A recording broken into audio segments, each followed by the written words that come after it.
Emma Engel, and Albion's Emma Hennings is flipping here soon for the halfway mark as well.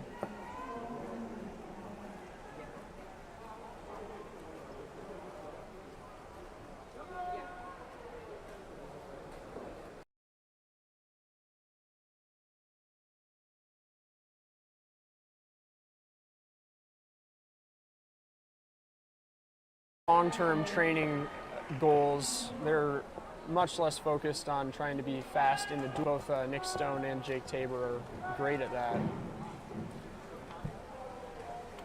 Yeah, obviously this is a chess game here, or a chess match, dare I say, between the two. Both learning under the great John Patnott. That's right. But both developing their own skills and strategies. Yeah, you can definitely see hints of the former Hope coach and how both of them operate. Two very, very similar training styles and coaching styles between the two teams. Mm-hmm. Obviously, with Tabor having a previous stop at Albion and both of them having swum at Hope, there's a lot of crossover and a great relationship between the two teams as well. Yes, a very good relationship. As we speak now, we are communicating with a couple Albion swimmers.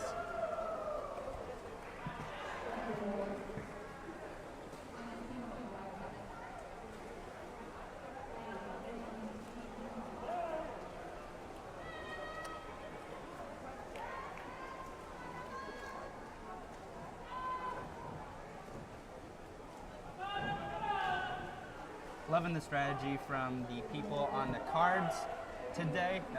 Love the counters, obviously. It wouldn't be a meet if Seth didn't shout out the counters. Yeah, I mean, there's a lot. I mean, it's a mental game. If you want to see the card moving back and forth, up and down, side to side, like there's so much stuff that can go with it. It's only until you're fully immersed in the counter culture that you really understand what is going on. The counter culture. I've not heard that one before. It's a very real thing. You know, last weekend we saw a counter working the count down strategy instead of counting up, which is not often seen in the swimming community, but it seemed to work out for her because that girl got first. Yeah, I mean, I could spend hours talking about counting. Please spare us, though. Will do.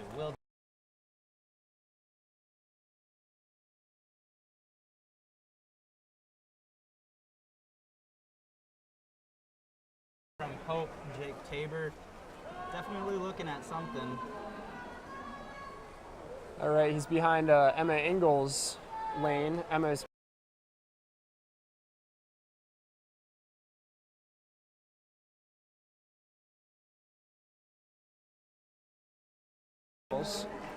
Yeah, talking similarities again about the two coaches under JP. So really cool to see how they're handling everything and how they're working with what they've got right now.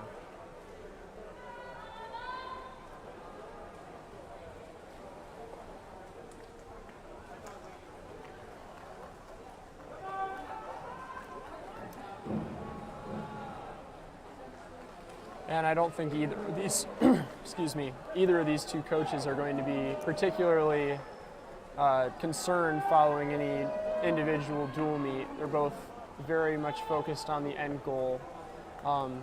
Really good at getting their swimmers up and racing in any environment, but they definitely like to make it hard on their kids, training them hard throughout the entire week. Yes, I'll never forget the subtle one-line comments to the swimmers just to get them going. They know how to set a fire beneath these swimmers, and they take full advantage of that.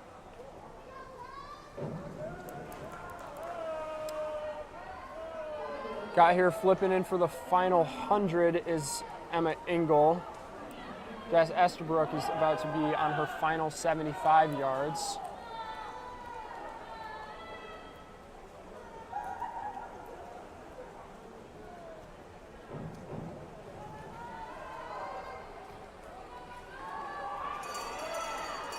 And there's the bell.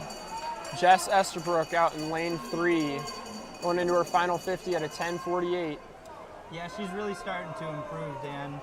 I mean, even from last week, she is just taking off. So a really nice sight to see from the Hope program and in the eyes of Jake Tabor.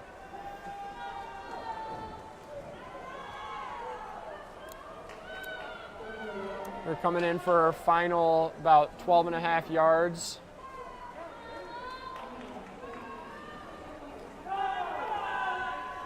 And she will touch him first in an 11:22. And as Emma Engel finishes up for her final in a 11:31, Emma Hennings is flipping for her last 50 for Albion.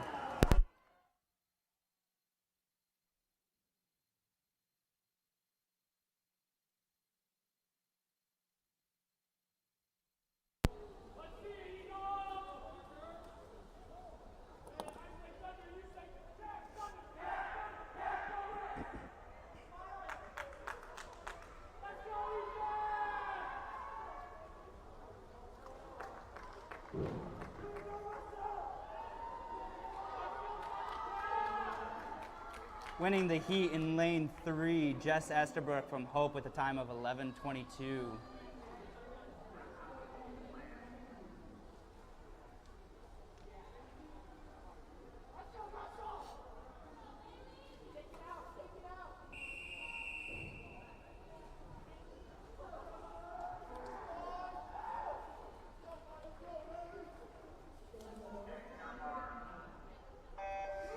This is heat 1 of 1 of the men's 1,000-yard freestyle.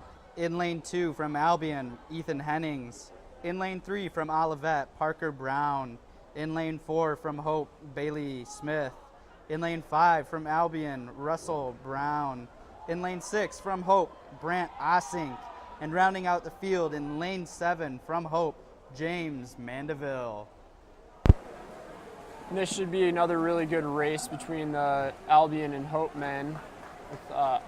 Olivet has quite the distance swimmer as well down there in Parker Brown. But Bailey Smith is the returning MIAA champion. She won as a freshman, going against current freshman from Albion, Russell Brown. Russell usually swims meters, but his times converted into the mile for short course yards is only about 6 seconds off Bailey Smith's. So we'll see if we can't get somewhat of a race here. Obviously there's a gap in the early going, but it's the 1,000, there's a lot of time left. Yeah, if we think back to Bailey's mile back at the MIAAs, I think there was a very specific counter out there that might have helped him win, but we'll never know. Anyways, yeah, looking strong. Obviously, Albion has 2 very good swimmers here. Both posted right around a 10:15.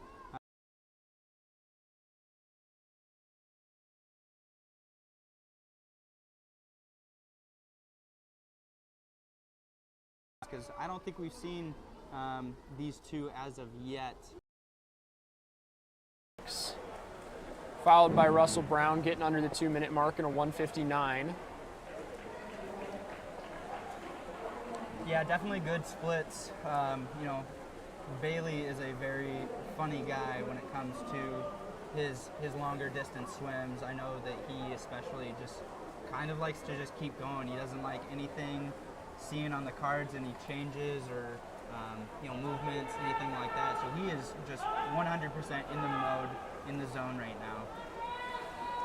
Yeah, he always looks like he's not really trying out there, but it's hard to get a big body moving like that for 1,000 yards.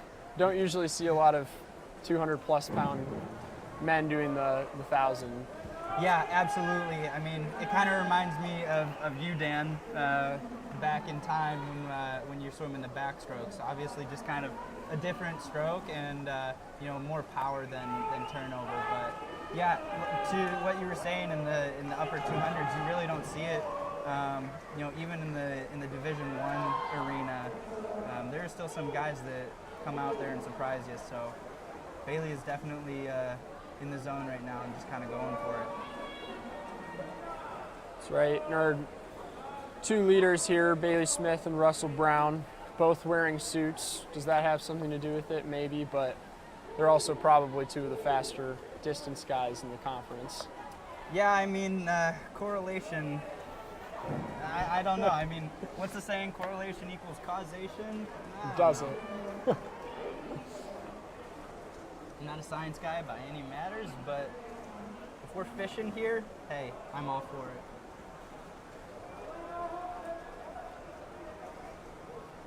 Looking good up there in lanes 2 and 3. We've got a pretty solid race happening right now between Albion's Ethan Hennings and Olivet's Parker Brown. Not much of a change, but just a steady pull on the event right here, which we love to see. It's kind of a battle of stamina. Who will break first? Hopes Brant Asink has also thrown his hat into the name there. See what I did there?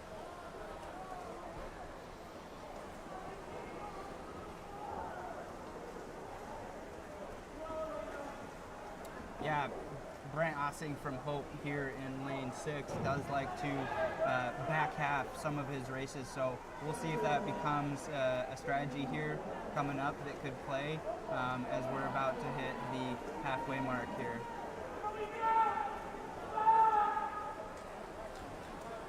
That's right, and Bailey Smith in lane 4 still looking long, strong, and smooth. He'll be flipping at around a 4:55.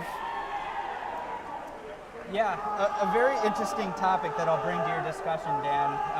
You know, will he shut it down a little bit here and conserve his energy for some of the later on races as he swims the 2 and the 5 later on today? Or will Tabor have his way with him and just say, go for it? Well, it's still only about the halfway mark here, but he does swim in the next event. In the 200 free, only one heat of women's 2 free before he has to swim again.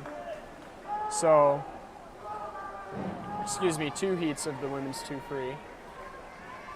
So, I can't imagine he'll try to put forward any more effort than he has to, but it's early to say he will be able to shut it down. Yeah, absolutely. In the outside lane there, Ethan Hennings is pulling away from Olivet's Parker Brown.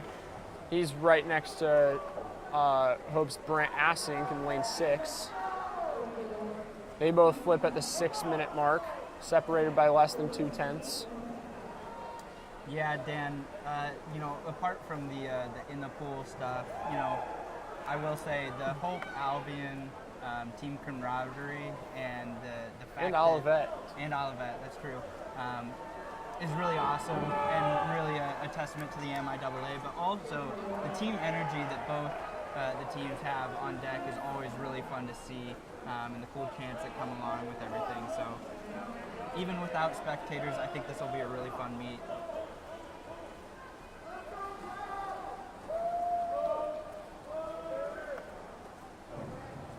Yeah, I think the guys and girls on all 3 of these teams have really been looking forward to this one.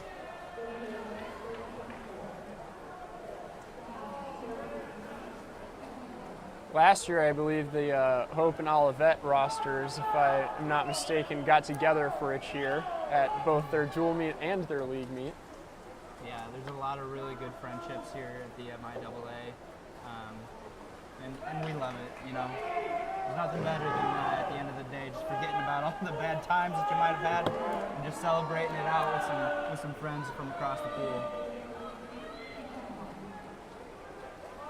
And here, with only a quarter of the race left, Bailey Smith has not shown any sign of shutting it down yet. He's still averaging under the 10-minute mark for this race. Flipped at a 7:24 there. Yeah, and as well, I mean, when you think about it, it's almost sometimes harder to shut it down when you're in the zone, changing up your body's pace and whatnot. So this might just be him just deciding to go and just keep going, because it's truly an easier thing to do for him. So we'll see how this works out.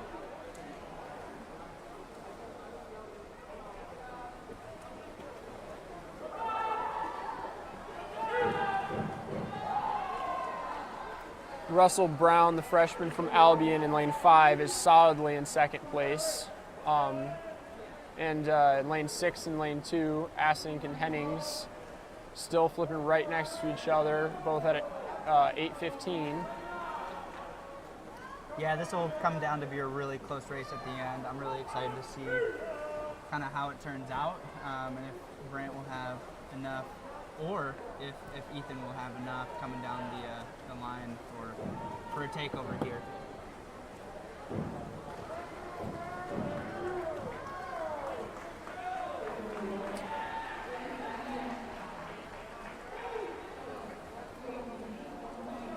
With only 100 left, Bailey Smith still splitting 29s like clockwork. He's at 8:52. Yeah, Dan, I mean, he's probably just trying to get a time. I mean, he's looking really strong. Starting to see those legs start to kick in. That's right, he might be swimming for seeding here at the league meet. He's got the bell there at 9:21. Yeah, this will definitely be under the 10-minute mark, which is really awesome to see. Just another kind of putting the league on notice at this point. Absolutely. Now in lane 2, Albion's Ethan Hennings has taken a stronger hold on third place behind Smith and his teammate Russell Brown.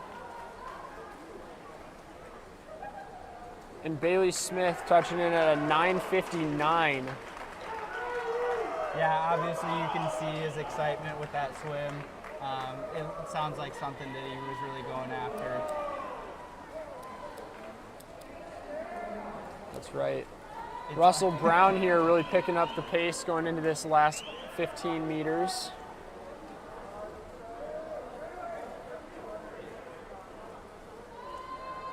And Russell Brown will take second in a 10:18. Yeah, still a really good swim. A 10:18 is still going to be, top 5 in the league right now, which is a really good swim to put up this early in the season, and especially with the training that they've had at this point. That's right. He dropped 6 seconds from a week ago in their dual meet against Calvin.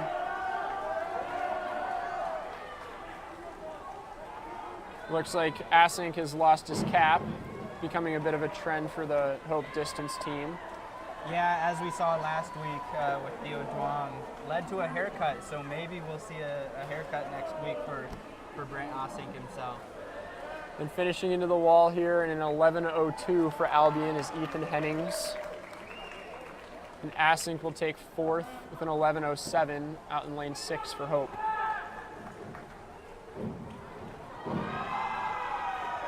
Parker Brown for Olivet is coming in under the flags now. And he's going to touch an 11:21. Though it looks like the pad has not registered that time. An 11:21 for Parker Brown. Yeah, finishing out the race is going to be James Mandeville in lane 8. Let me tell you, this guy is an absolute truck. Coming in as a 100 to 200 breaststroker, turned into a 4IMer last year, then coach having him try his luck here in the longer events, which is really awesome to see.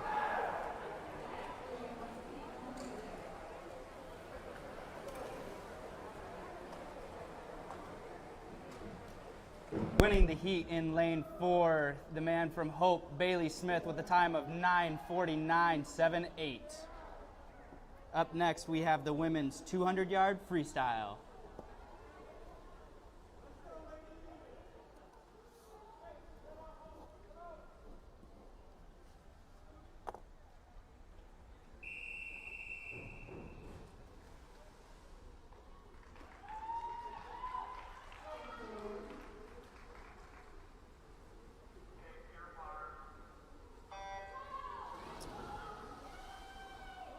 In lane 1 from Albion, Martinez. In lane 2 from Albion, Frame. In lane 3 from Olivet, Icocker. In lane 4 from Hope, Mendels. In lane 5 from Albion, Ketchum. In lane 6 from Olivet, Noel. In lane 7 from Hope, Kuhn. And in lane 8 from Olivet, Wheeler. Hitting the wall first from Hope is freshman sprinter Abby Mendels, stretching to the 2 free here. She was out of 26, leading Ashley Ketchum from Albion, who was out of 28.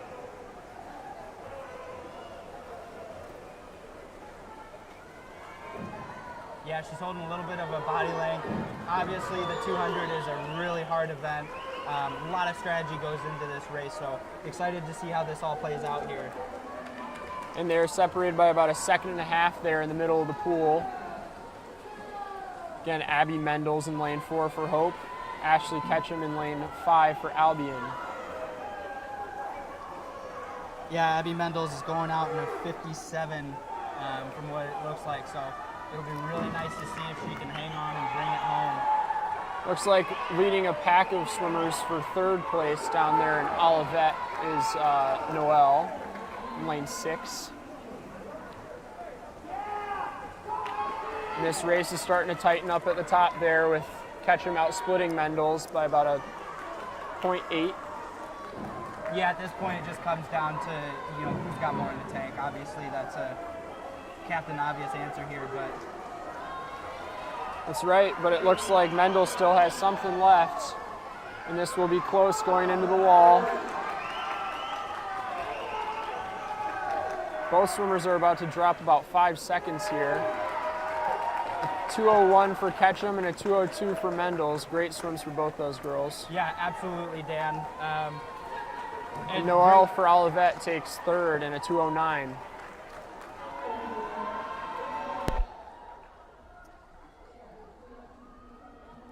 Yeah, for somebody coming out of their senior year of high school, taking a gap year, then coming back in Abby Mendels is really cool to see. Ashley, I apologize. Ketchum is also very, very renowned. She's been coming off of a great year last year, so ready to expand on her lead from last year. Winning the heat in lane 5 from Albion, Ketchum with a time of 2:01.81.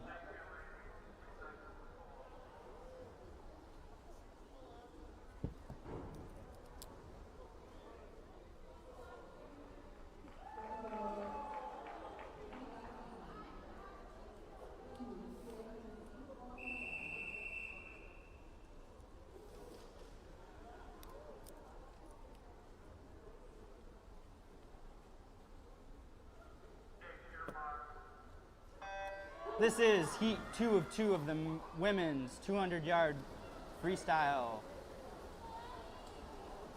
In lane 1 from Hope, LeDuc. In lane 2 from Hope, Neymeyer. In lane 3 from Albion, Erickson. In lane 4 from Olivet, Mann. In lane 5 from Hope, Weselek. In lane 6 from Hope, Tessin. In lane 7 from Hope, Nelson. And rounding out the field in lane 8 from Hope, Geddes.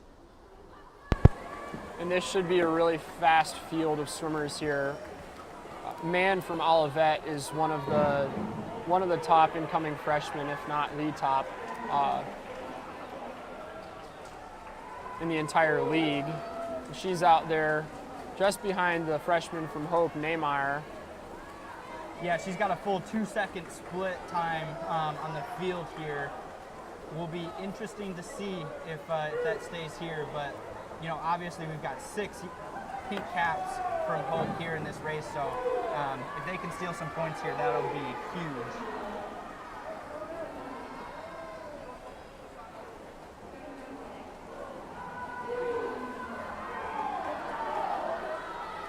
Looks like Neymeyer and Mann still in lane 2 and 4 respectively. Gonna flip about even. Mann in a 126, Neymeyer in a 127, followed by Weselek and Tessin from Hope. Yeah, Dan, I mean, this freshman class for the Hope ladies is really, really good. And indeed for the whole conference. Yeah. I mean, it looks like Hope's going to take 2, 3, 4, Albion with 5th. But a great swim from Jennifer Mann. We'll touch in a 157, followed by Weselek in a 158, Tessin in a 159, and Neymeyer in a 2:00. Winning the heat in lane 4, Mann from Olivet College with a time of 157.44. Up next, we have heat 1 of the men's 200-yard freestyle.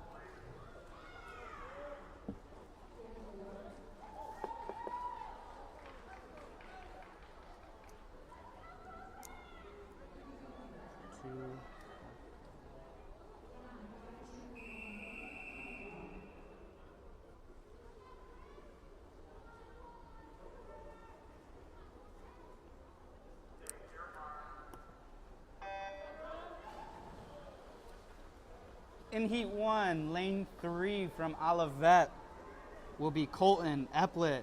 In lane 4 from Olivet, Carter Moore. And in lane 5 from Hope College, Chris Hansberger.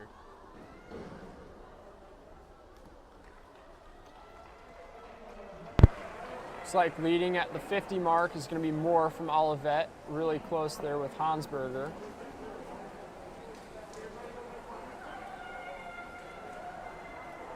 Bold move here by Colton Eplet here in lane 3.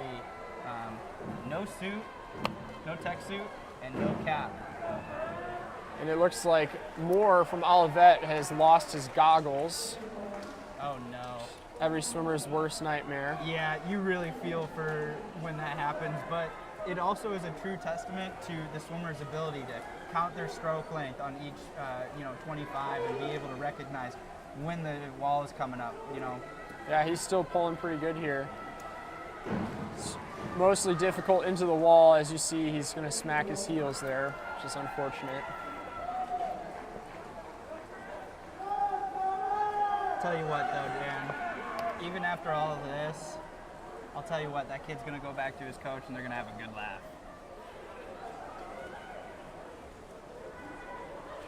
Coming into the final 50 is Hansbergen at 123, closely followed by Moore at 124. And down in lane 3 is Olivet's Eplet at a 131.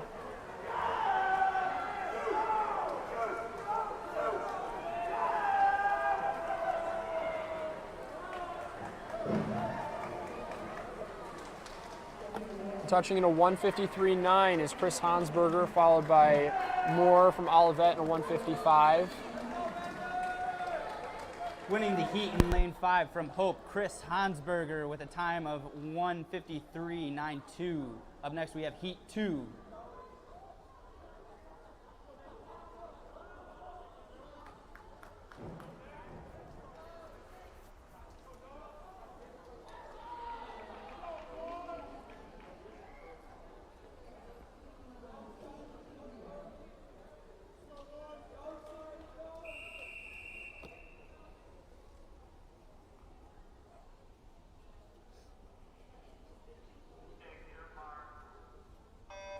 In lane 2 from Albion, Noah Mitchell. In lane 3 from Albion, Nate Cobb.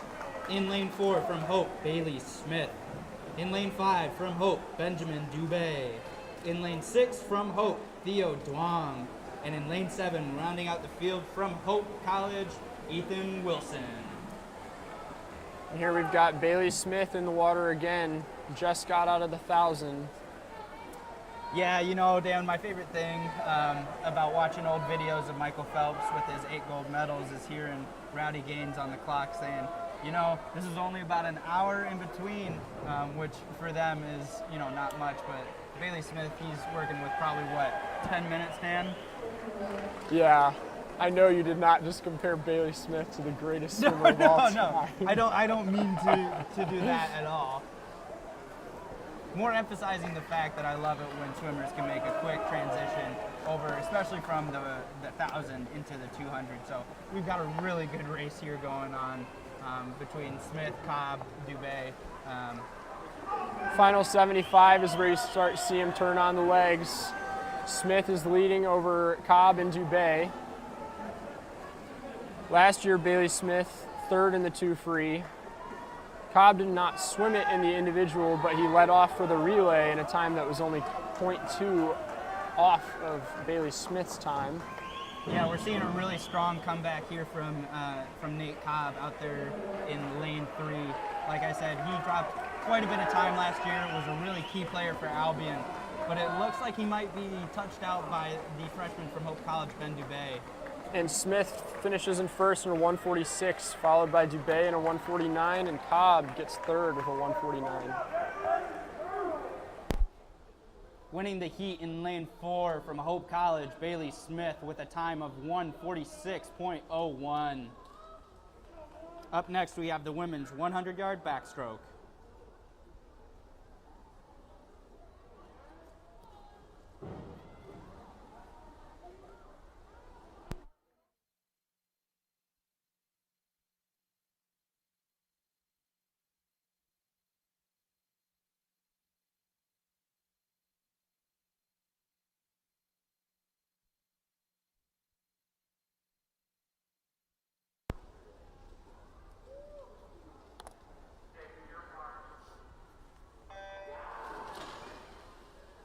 lane 2 from Olivet, Jasmine Van Addy. In lane 3 from Hope, Maggie Horner. In lane 4 from Hope, Rachel Gam. In lane 5 from Hope, Jocelyn Hobbs.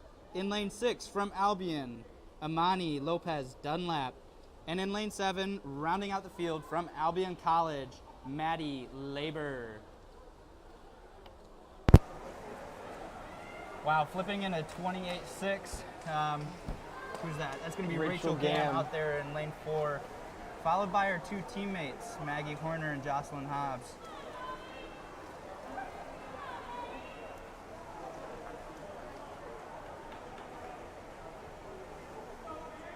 Solid swim so far for Rachel, coming in with a seed time of 59. We saw that a little bit last week, so planning to build off that here. It looks like she will. With a 59.4, great swim. Hobbs touching in second in a 103, and Horner in third with a 105.1. Yeah, I think they'll be happy with that.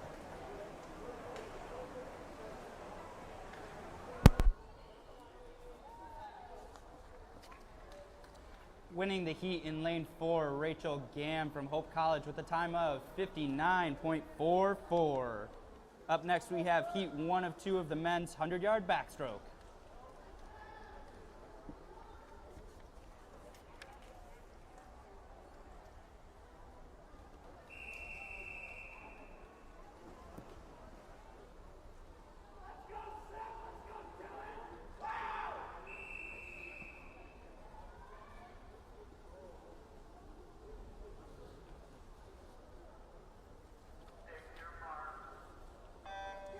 In lane 3 from Olivet, Sebastian O'Leary. In lane 4 from Olivet, Dylan Lyons. And in lane 5 from Albion, Anthony Hopkins.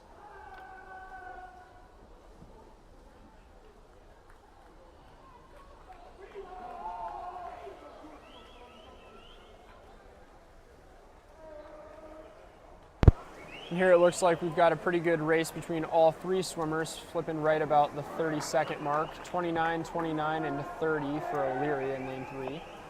Yeah, a tough test here, Dan. The 100 back is always a tougher swim with the legs, so we'll see how it plays out here in the last 25 yards. Coming home here in the middle is Olivet's Dylan O'Leary.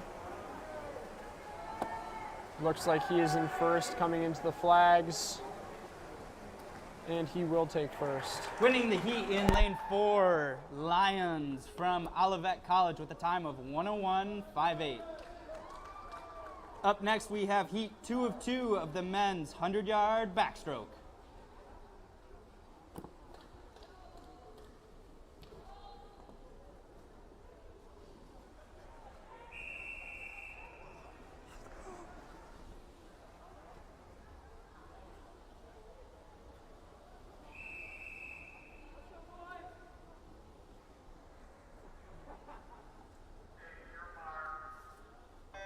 In lane 1 from Albion, Kurt Jolly. In lane 2 from Hope, Colin Klein. In lane 3 from Albion, Connor Robertson. In lane 4 from Hope, Ben Catton. In lane 5 from Hope, Braden Peel. In lane 6 from Albion, Declan Tharp. And in lane 7, rounding out the field from Albion, Brendan Ritchie. That's right, and we've got Catton, the converted freestyler, leading there at the 50 mark in the 26.0 for Hope. Robertson in second at a 26.6. Yeah. Connor Robertson, one of the fastest backstrokers in the entire conference last year. He won the 200 backstroke at the conference meet by about 4 seconds. Yeah, this is a really jam-packed event here, Dan. Like you said, with Ben Catton turning over into a converted backstroker, it looks like he's going to take the win here. With a 53.7, that's pretty good. A lot of really good times here, especially with Connor coming in at a 54.5. So I think a lot of people are going to be light and happy with those swims.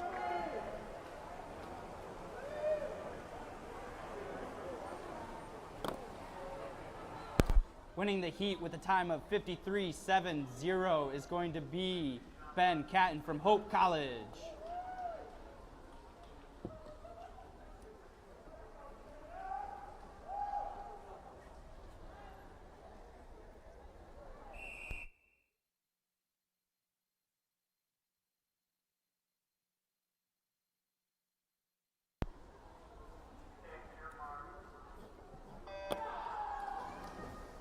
This is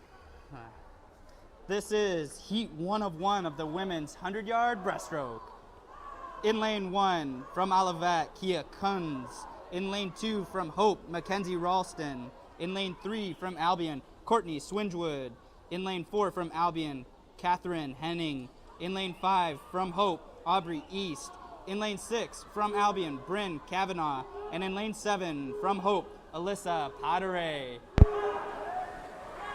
And touching first here at the 50 mark is Aubrey East from Hope in a 33, closely followed by Swingewood and Henning from Albion. Albion and Hope comprise this entire heat, and they are far and away the two best schools in the conference in the breaststrokes, both men and women. Yeah, this is a really good tell to see what we're going to have here in about 4 or 5 weeks coming up at the MIAA Championships. So. That's right, and we'll see if East can close for Hope down in lane 5.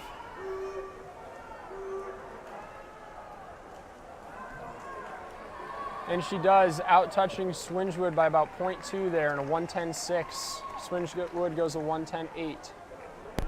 Winning the heat in lane 5, Aubrey East from Hope College with the time of 1:10.60. Up next, we have heat 1 of 2 of the men's 100-yard breaststroke.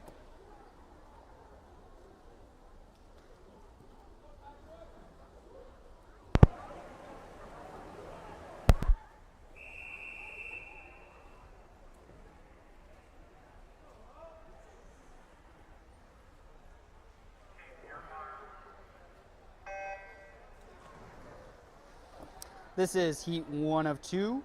In lane 3 from Olivet, Patrick Galt. In lane 4 from Hope College, James Mandeville. And in lane 5 from Olivet College, Thomas Krug.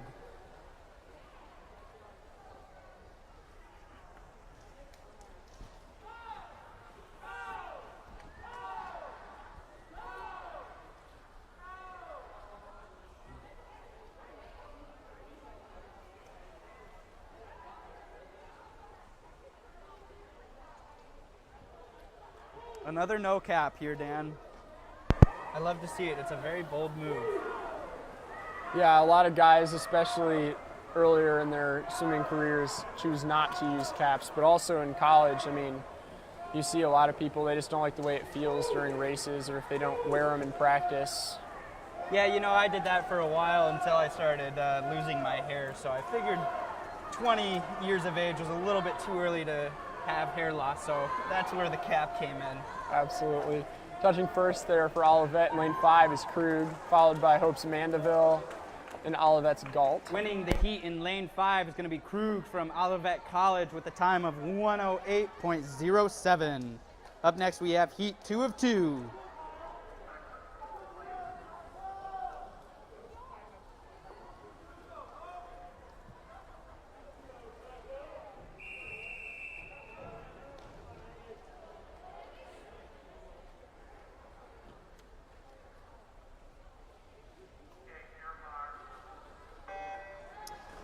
This is heat 2 of 2.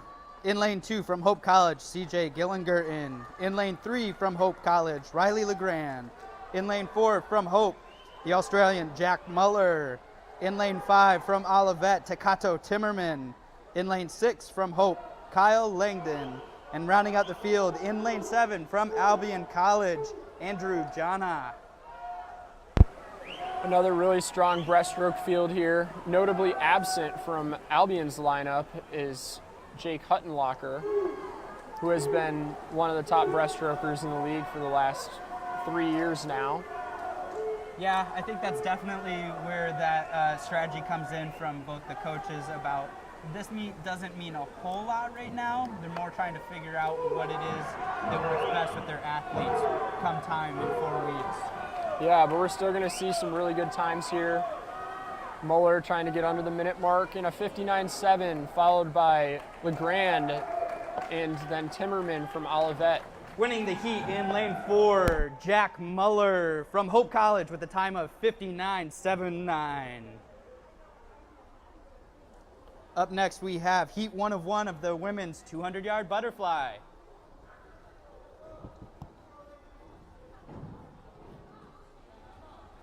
Yeah, good swim for Jack Muller there, Dan, coming home strong. He needed that. That was a good swim to kind of keep him on track for the rest of the 4 weeks here leading up to the MIAA championships.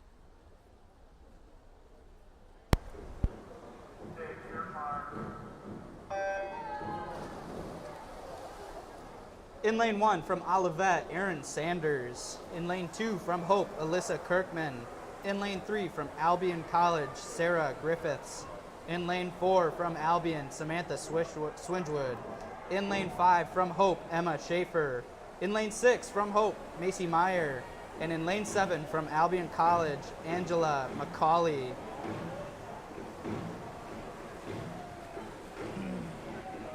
And Swingewood is touching first there at the halfway mark. She's the returning MIAA champion in the 200 fly from last year. Yeah, this is a really tricky event, Dan. I'm not so sure about how you pace this out. I've never swam it, but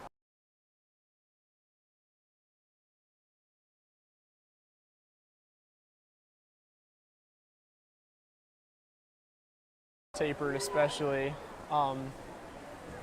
So far coming out of these middle lanes, which is really nice to see. I mean, from the little that I know if you're still following after that, that is the key to any good race, especially. But the 200 fly definitely pertains a little bit more. Yeah, and it looks like Emma Schaefer separating from the pack there in second place. She's the returning swimmer of the year for the whole conference, but she's not quite a butterflyer as much as we're seeing here. Yeah, it looks like she's going to test her other strokes here tonight with the 200 fly and possibly the 200 backstroke later on. So that's right. And it looks like Griffiths for Albion in lane 3 has passed Schaefer, or at least they're very close. Yeah, that'll be a really great race coming home, but it's going to be Samantha Swingewood coming home with this W.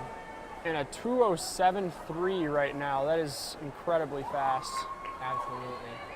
Griffiths takes second in a 2:12, followed by Schaefer in a 2:13.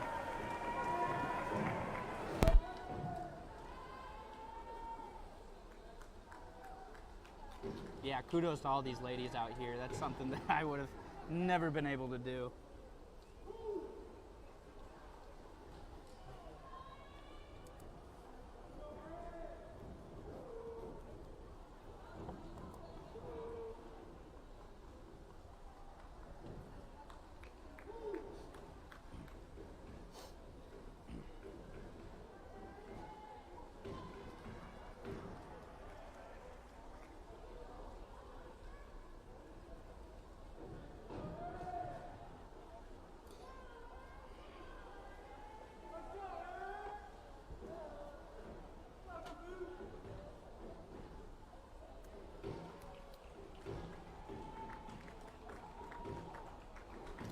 Winning the heat in lane 4 from Albion College, Samantha Swingewood with a time of 2:07.30. Up next, we have heat 1 of 1 of the men's 200-yard butterfly.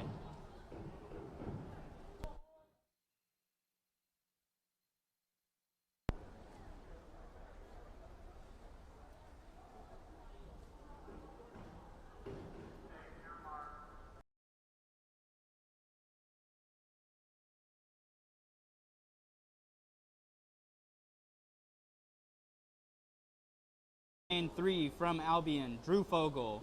In lane 4 from Hope, Jake Peterson. In lane 5 from Hope, Connor East. In lane 6 from Hope College, Justin Nishaw. And in lane 7,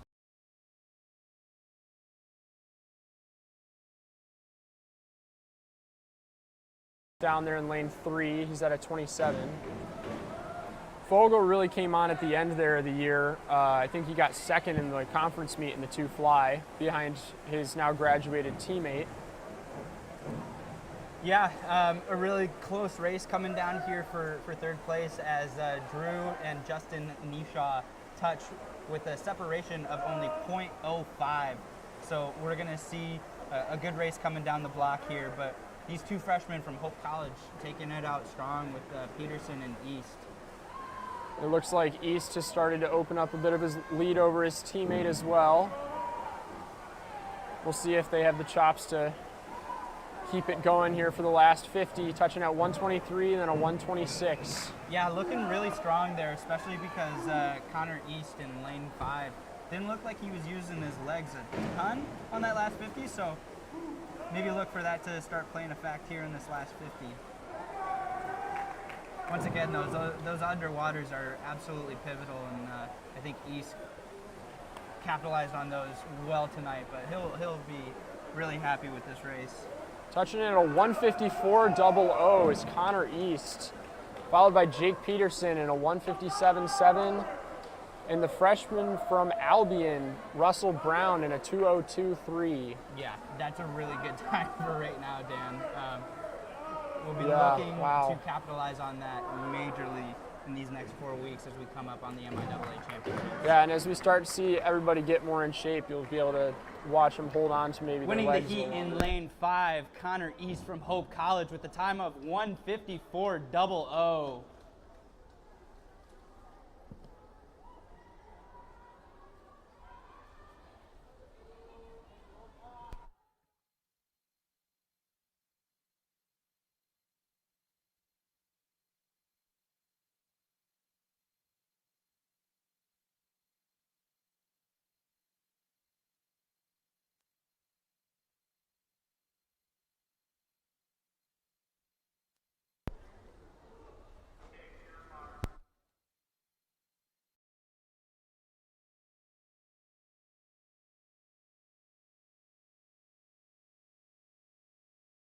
Kia Coons.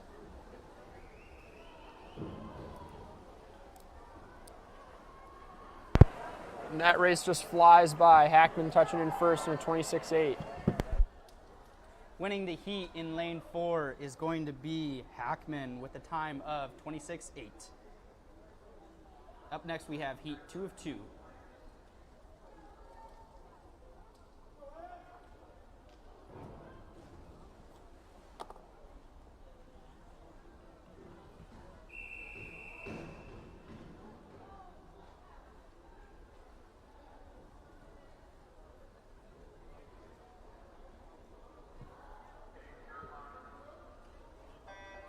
In lane 1 from Hope, Paez Osorio. In lane 2 from Albion, Snyder. In lane 3 from Hope, Mendels. In lane 4 from Hope, O'Donnell. In lane 5 from Hope, Nelson. In lane 6 from Hope, Randall. And in lane 7 from Hope, Keevitt. That was a mouthful, Dan, but a lot of Hope swimmers here in this heat. It looks like it's going to be O'Donnell and Nelson coming into the finish, and it's going to be O'Donnell. Wow, 24.9, great swim. The lone swimmer from Albion getting winning third. The heat in lane 4 is going to be Matty O'Donnell from Hope College with a time of 24.92. Up next, we have the men's 50-yard freestyle.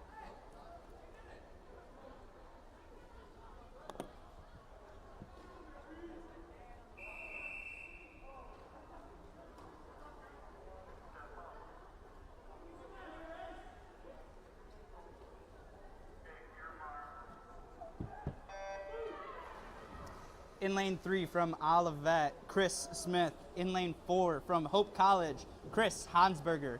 And in lane 5 from Hope College, Andrew Dwan.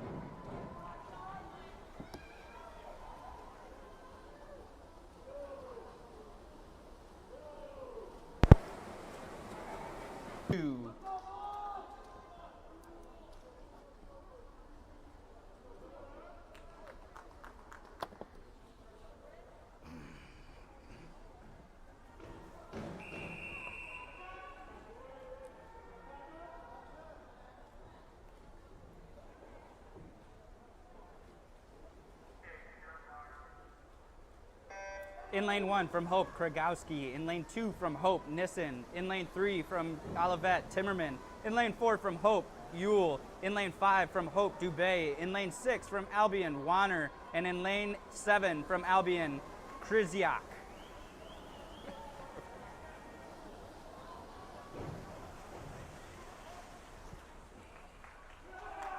Winning the heat from lane 4 is going to be Jackson Ewell from Hope College with a time of 22.06.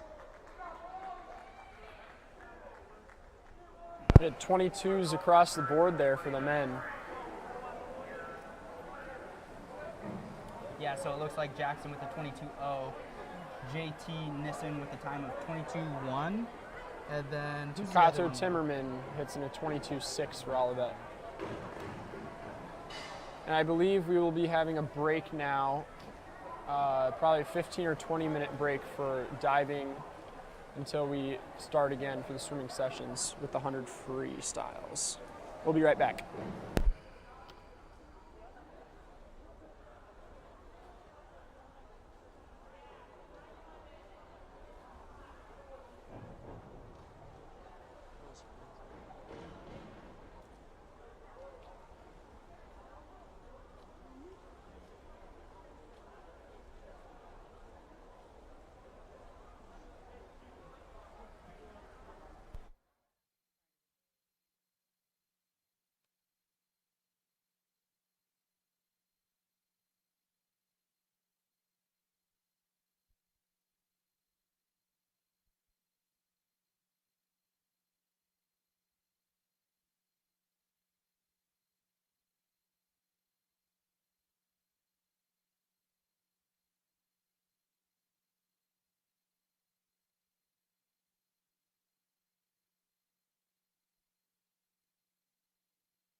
For those of you listening in, please go over to the athletics webpage on YouTube and check out the live stream of Hope versus Alma, our men's basketball team right now.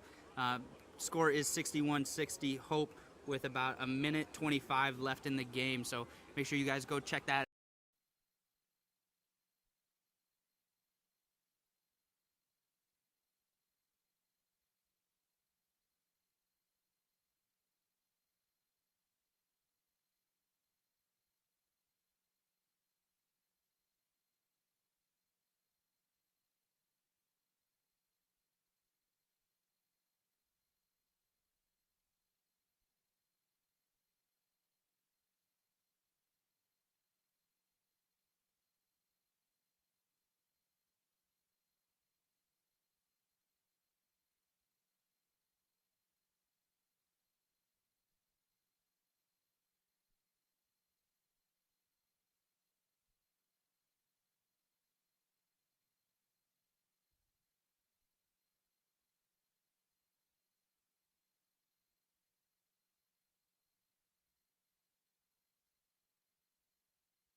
This guy's been able to shoot over much taller players, and they sag on him because they don't want him to get straight to the rim because he's got such quickness and great body control. But then he just floats it over the top. And we'll see Poling coming into the game for Glenn here. Interesting decision. Jack Poling, the junior, going to get a little more experience, a little more age out here on the floor. Cliver, kick out Williamson, well contested by Bicus. In and out. He had that one halfway down.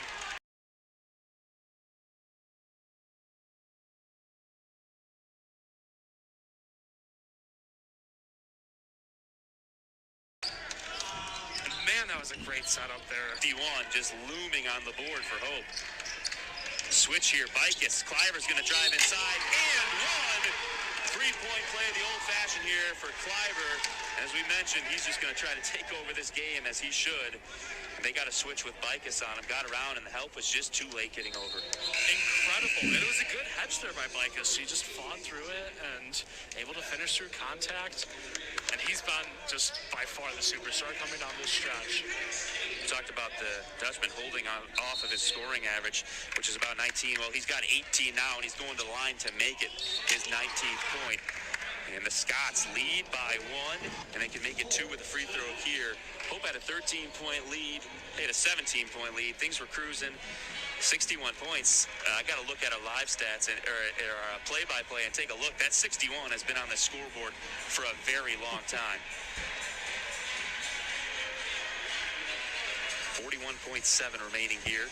The boss again, mostly empty. Few cameras from the media here, our broadcast crew. And both teams very quiet here, but some energy certainly being created by both benches, trying to do what they can to fill in for the missing fans here at DeVos. Doing our due diligence here, it was 61 to 46. It's just been an incredible comeback here by Alma, and it's been led just by consistently getting offensive rebounds and allowing Cliver to go to work. And that's with 7:40 on the clock, folks. Hope has not scored a basket in 7 minutes. The lead went from 15 points down to a deficit of 1. Could be 2 here. Cliver, as we probably expect him to do, can knock down this free throw. I'm really interested to see on the other odds, who's Hope going to go to? Obviously, it's been such a cold district. Evan Thomas be kind of the closer for this team. I wonder if they'll go that way. Well, I think you look at Beckman, you look at George, you look at Thomas, are your 3 guys that are most confident in putting up a shot when it needs to go here. See if they work something, get a Gam or Bicus to screen one of those guys open. Chance to make the lead 2 here. Cliver knocks it down. Let's see what this Hope team is made of in the first game here, facing their first deficit in this second half. Thomas will go top of the key. It's going to be George for three, and he buries it, contested by Bargasser. How about that? Hope's got the lead again. Incredible setup, great screen, and a clean shot there by George. But Alma will have the last shot here if they choose. Shot clock is off. Cliver dribbles over for the timeout. 24.4 seconds left. 1 point lead for Hope. It's a full timeout, but I think we got to keep it here. Let's take a look at the replay. They decide we're going to get one of our guys that's confident in that classic lean in, lean to the side shot from Tyler George. Not conventional, but when it works, nobody cares. And he's really one of the best shooters I've seen coming out of high school, and excited about him coming into Hope. Nice to see him working his way into a starting spot, getting so many minutes, and struggling the first half. Everyone was able to knock down a couple this half, and that one, the biggest shot we've seen from either team so far. Tough to top Cliver coming down, getting the end one. They go two. Hope doesn't have a basket, 7 minutes, and Tyler George says, well, just let me get this contested three off. And that's a testament to how much confidence you need to play at this stage. We see, obviously, George was their best shooter coming out of last season, but he's been pretty cold tonight. He's up to 4 of 11 now, but he was 3 of 10 going into that shot, and only was 1 of 4 from 3. Just a complete clutch look. So now we'll go right back to the other game. I mean, this is the excitement we look for in college basketball. Get a few timeouts mixed in here.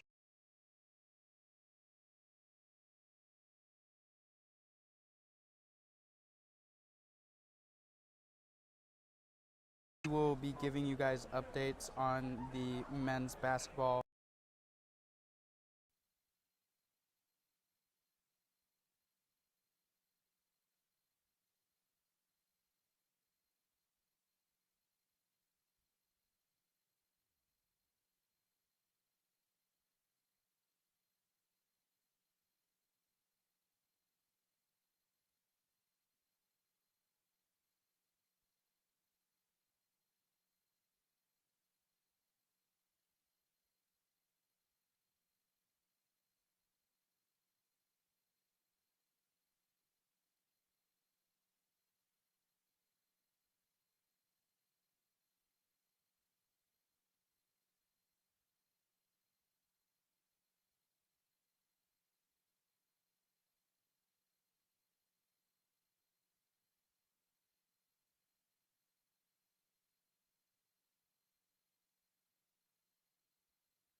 In lane 2 from Olivet, Jasmine Vanatti. In lane 3 from Olivet, Allie Smith.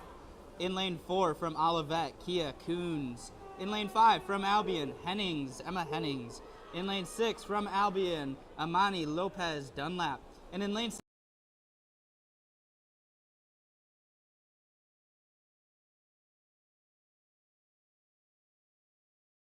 you've got Jolly and Peel. Cobb is no slouch. Robertson and Catton coming in. You know, Ben is definitely more of a 100 guy, trying his luck at the 2-back this year. What better to start out with Connor Robertson, you know? Yeah, conference champion in this event last year. Definitely can see the experience taking over here. Albion in the backstrokes is just absolutely loaded. Noah Mitchell in third there, not far behind Catton. And Cole Nelson, who actually took third at the conference meet last year, is down in lane 2 for Albion. So this is a very fast field. Flipping into the final 50 here. Let's see what they've got in the legs left. Robertson's leading by about 2 seconds in a 1:27, followed by Ben Catton and Noah Mitchell.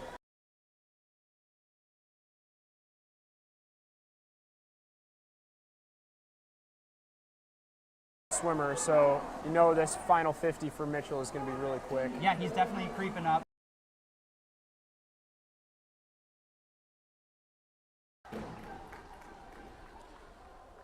Winning the heat in lane 4 from Albion College, Connor Robertson with a time of 1:58.77. Up next, we have heat 1 of 2 of the women's 200-yard breaststroke.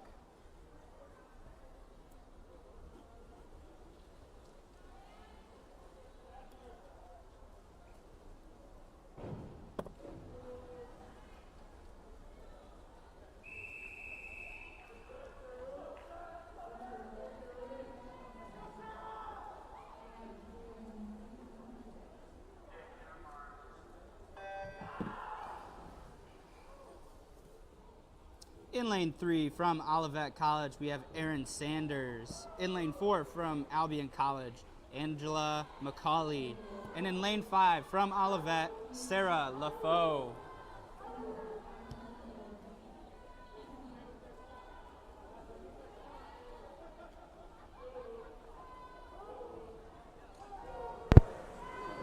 It looks like heading into the first 50 mark here, McCauley from Albion is going to be taking the lead, touching in a 35. Followed by LaFaux of Olivet and her teammate Sanders down in lane 3.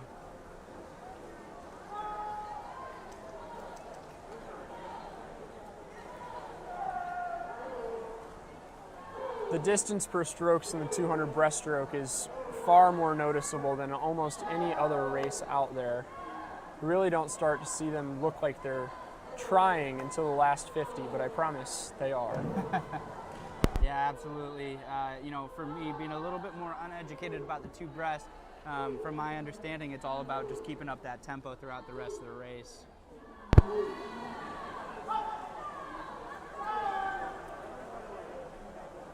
This one is all about the glide. It's trying to take as few strokes as you possibly can.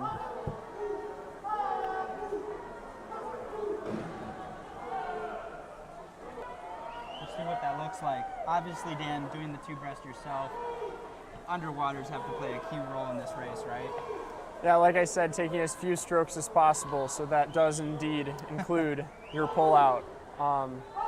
Further you can get on that pullout, the less energy you have to waste everywhere else. And touching first at the 150 mark, 150 to go, is McCauley from Albion, followed by LaFaux. They're at a 2:01 and a 2:05 there.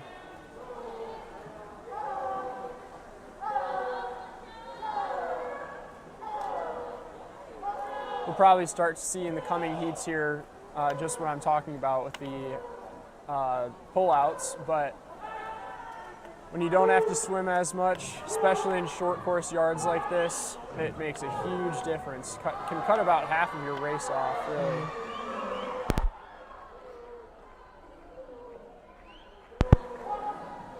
McCauley from Albion College in lane 4, touching at a 2:44, followed by Olivet's LaFaux in a 2:50.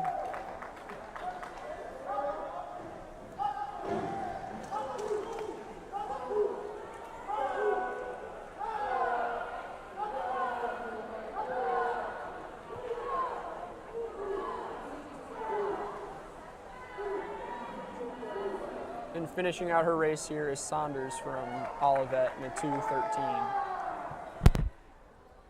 Winning the heat in lane 4 is going to be McCauley from Albion College with a time of 2:44.04.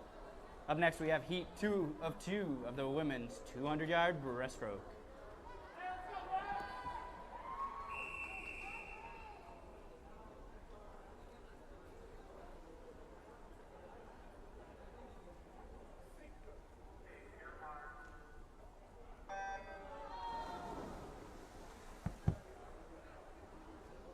In lane 1 from Hope College, Alyssa Padre. In lane 2 from Hope College, Maddie Kievit. In lane 3 from Hope College, Jordan Nehmeyer. In lane 4 from Albion College, Catherine Henning. In lane 5 from Hope, Maddie O'Donnell.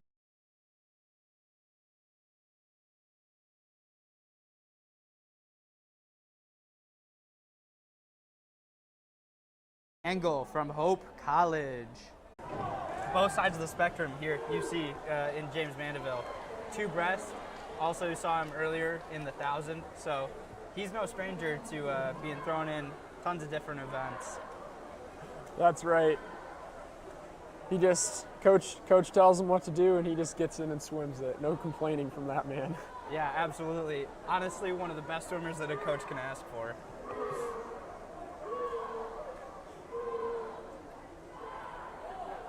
Still looking strong here in first is Krug for Olivet. Coming into his final 25.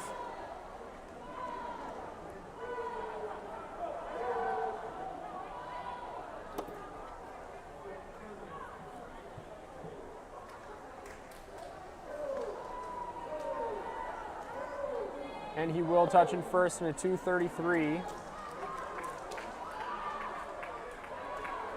James Mandeville taking up second in a 2:42, followed by Galt with a 2:44. Winning the heat in lane 5 is going to be Krug from Olivet College with a time of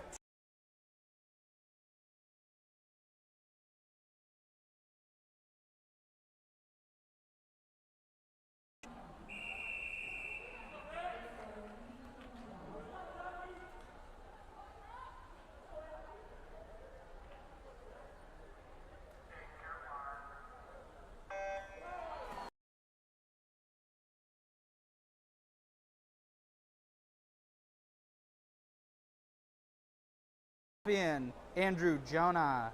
In lane 4 from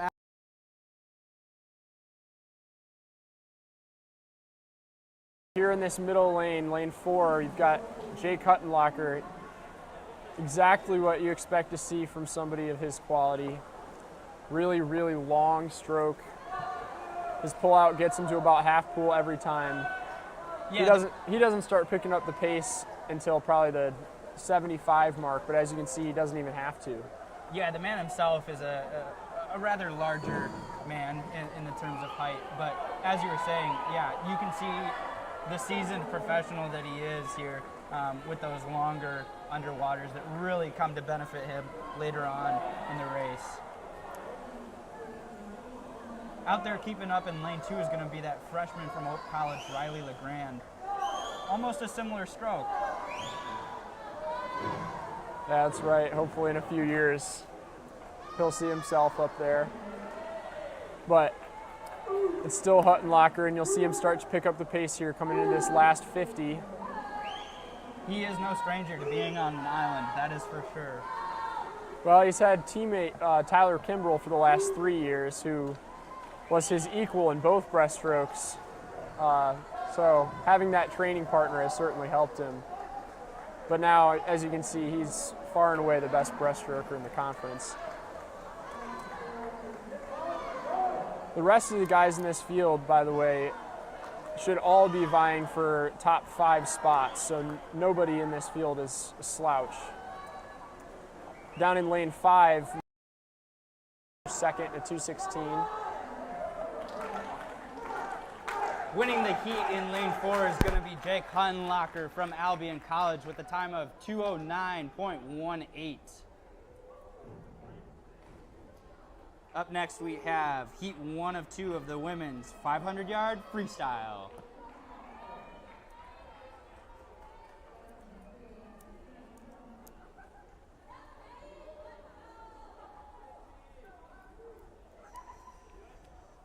Well, Dan, that was a pretty good swim. You know, like you said, Huttenlocker's going to be right at the top coming in 4 or 5 weeks. So a good testament to see for Hope College of what they're going to be up against here coming up at the MIAA Championships.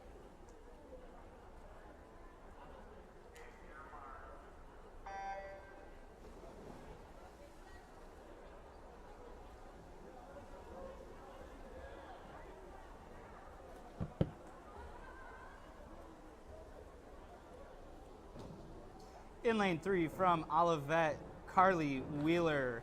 In lane 4 from Hope College, Paige Kuhn. And in lane 5 from Hope College, it's going to be Ari Schaefer.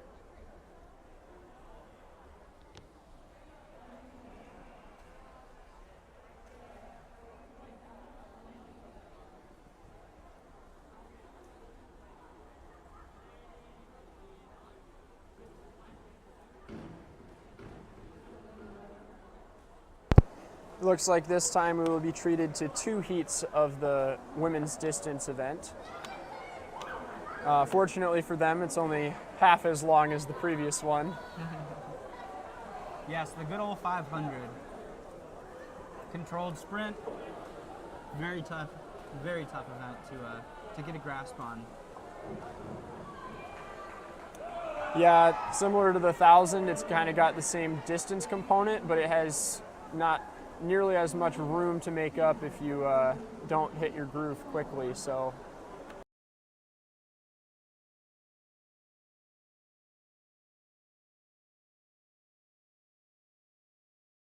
Is and where the time is to go, but you know what, I sure did have fun during the 5.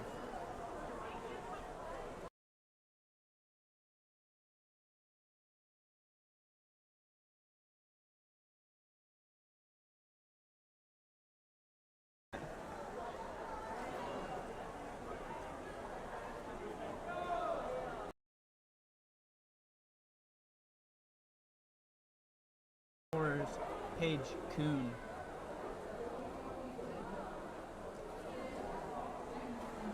The first 200, Schaefer there is a 2:15 and Kuhn is 2:16. The teammates separated by about a second and a half.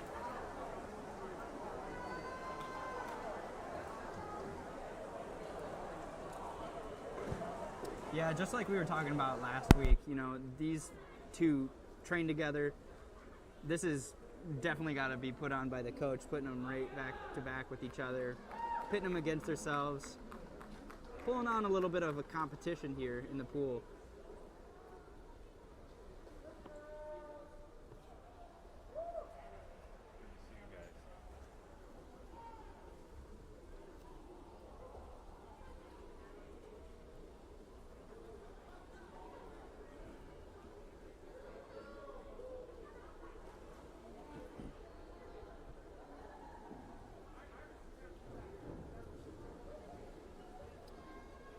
As we get just a little bit over the halfway mark, very close race here between Schaefer and Kuhn.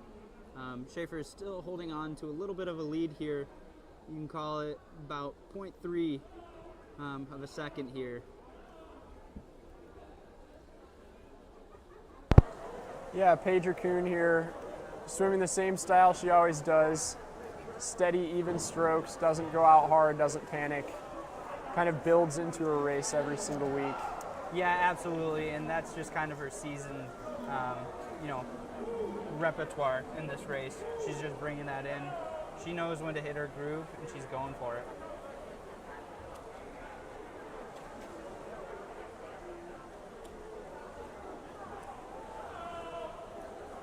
Nevertheless, though, Ari Schaefer is still bringing it back in, keeping this a close race. The two there are separated by a 0.2.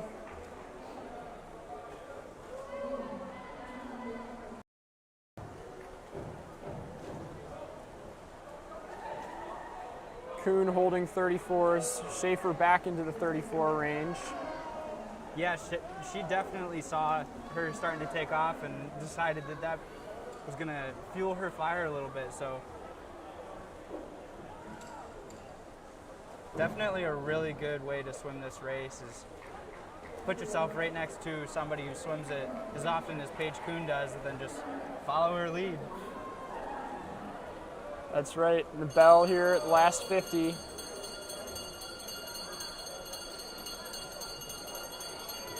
Kuhn's still here ahead by 0.2. They've been separated by that for the last 150. Yeah, who's going to dig down a little bit deeper to find that last little bit of energy in this last 50?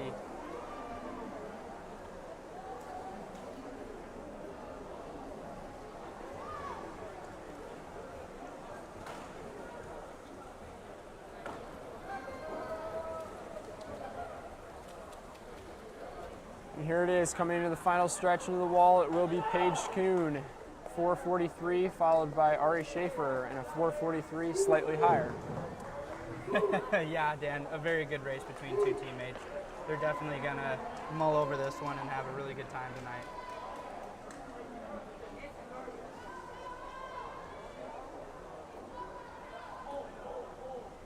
And Olivet's Wheeler here coming into her final 100.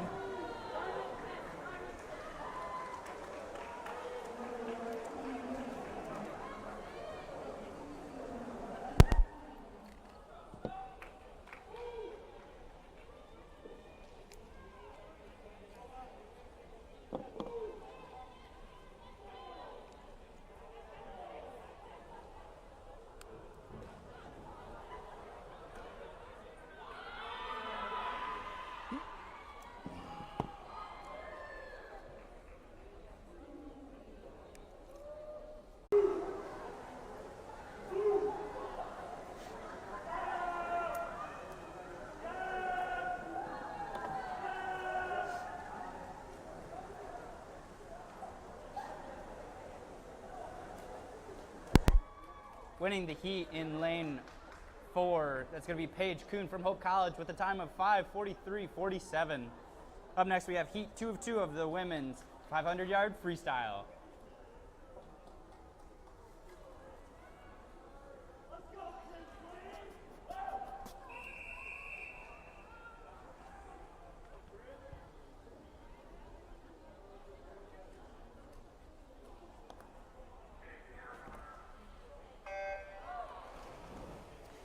In lane 1 from Olivet College, Kinsley Noel.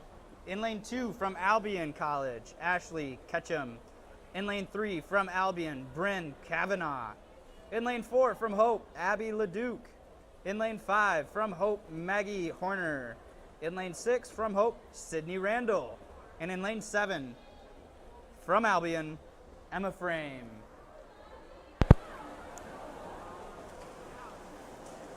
When you said Sydney Randall's name, I had to check to make sure it wasn't the 50. She's usually a sprinter.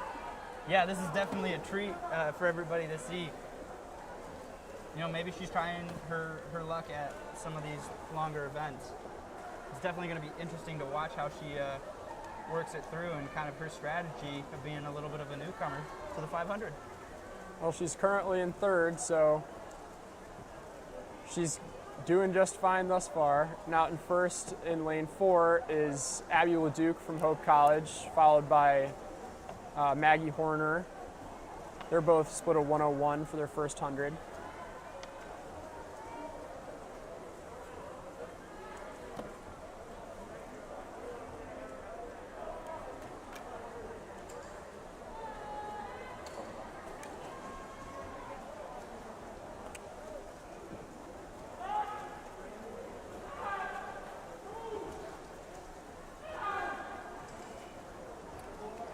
Yeah, so far, Abby Leduc is starting to take a little bit of a lead here. She's got about half a body length on her teammate, Maggie Horner, the freshman. A little bit of almost an experience here, just showing the freshman the ropes a little bit. Ashley Ketchum from Albion is down there in lane 2. She's moving up into 3rd place. Her teammate is right behind her, Kavanaugh, in lane 3.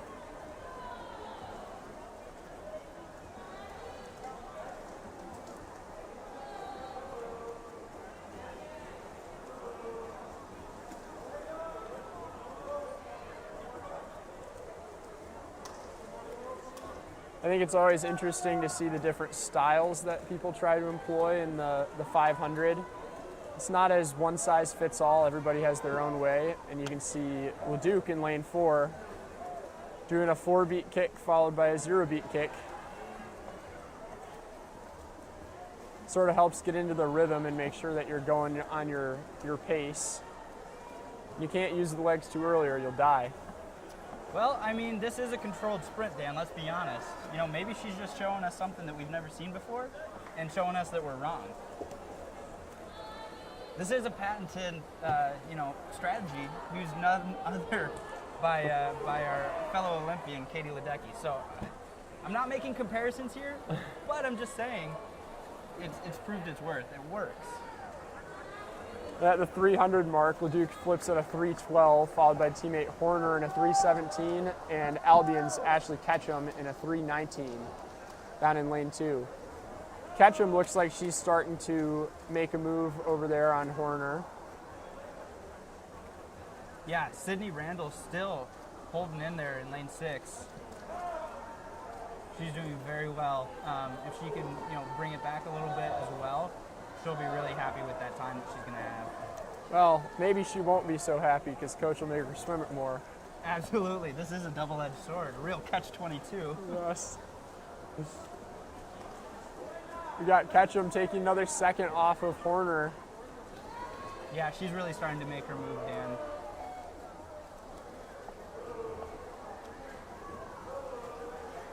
Look at this last 125 about they're really going to turn on the legs here if they've got them.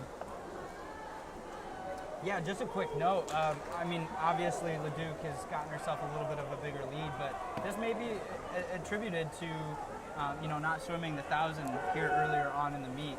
Last week she swam the 1,000 and the 5, so maybe the little bit of the difference is just having a little bit of extra time there and putting her feet up and resting. That's right. LeDuc is a returning runner-up in this event at the conference championship meet back in February of last year. So she has been here before. She's getting the final bell going in the last 50. Still splitting in the 33-32 range. Going in at a 4:52.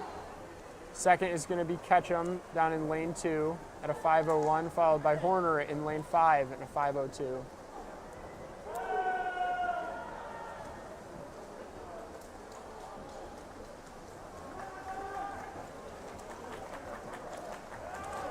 Yeah, Dan, she is going to be really happy with this time, I think, for this early in the year especially.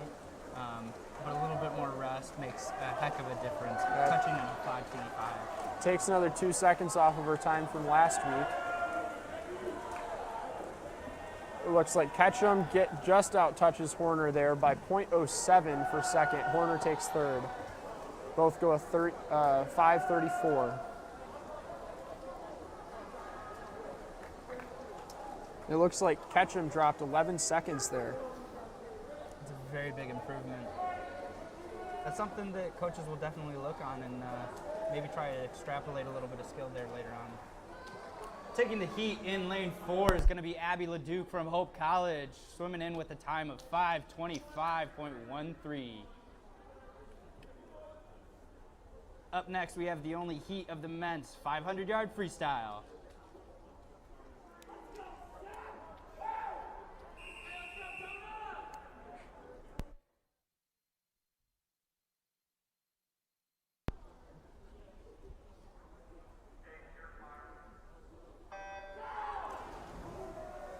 In lane 1 from Hope College, Brant Asink. In lane 2 from Olivet, Colton Eplet. In lane 3 from Olivet, Parker Brown. In lane 4 from Hope College, Bailey Smith. In lane 5 from Hope College, Theo Duong. In lane 6 from Hope College, Ethan Wilson. In lane 7 from Olivet College, Sebastian O'Leary. And rounding out the field, in lane 8 from Albion College, Jonah Camus. And once again, we've got Smith out here leading in the distance event. I think if Coach really wanted to make his day hard, he would have given him the 2 fly instead of the 2 free, right? Yeah, or at least maybe decide to take it a little bit harder on everyone and decide to do the mile or something. Right. Easy day for Bailey Smith out here. Yeah, obviously he's looking really good. He's already got about a 2 body length lead, 3 seconds there. So, I don't foresee anybody coming back on him. I think he's already in the zone, and he's just going to have a good time with this. Down there in second is Theo Duong. In lane 3, you have Parker Brown for Olivet. And a whole host of swimmers from both his teammates and Hope College. Let's talk about it later, all right?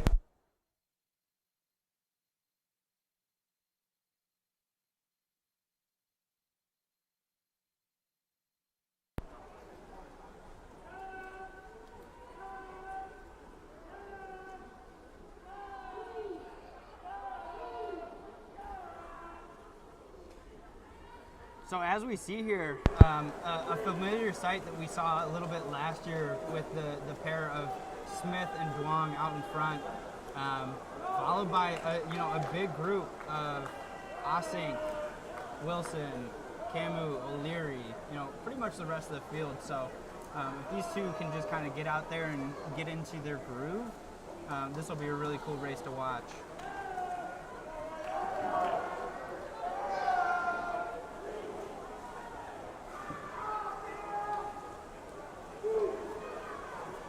This is where Olivet is having to replace some of their graduating seniors from last year.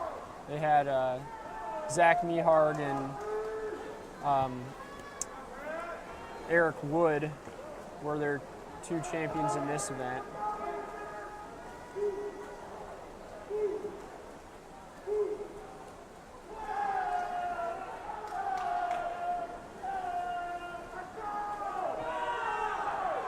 Despite having 3 of the top 8 last year at the league meet, Albion has not decided to swim any of those 3.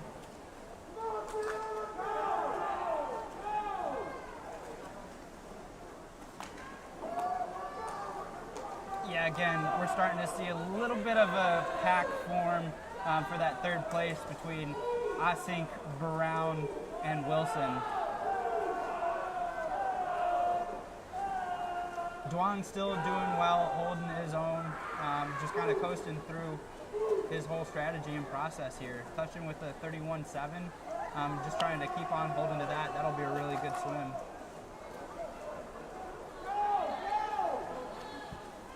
And right now, coming into the final 100 of his race, Bailey Smith touches at 3:48.7 there. He was a 28 on that split.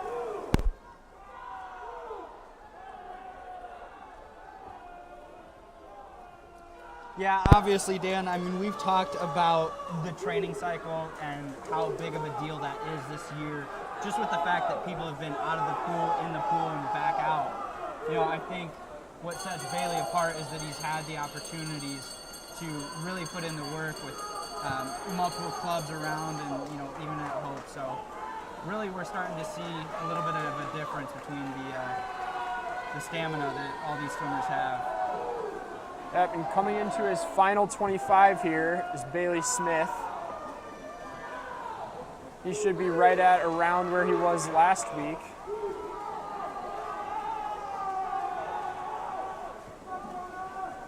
And Bailey Smith coming in at a 4:45.7. Yeah, dropping 2 more seconds, Dan, especially with the 1,000 earlier today.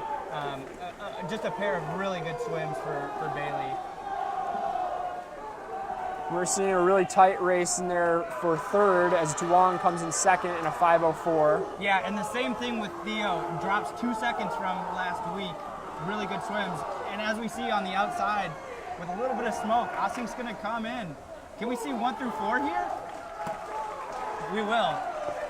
Hope College, 1 through 4. Really a great swims from the Hope boys.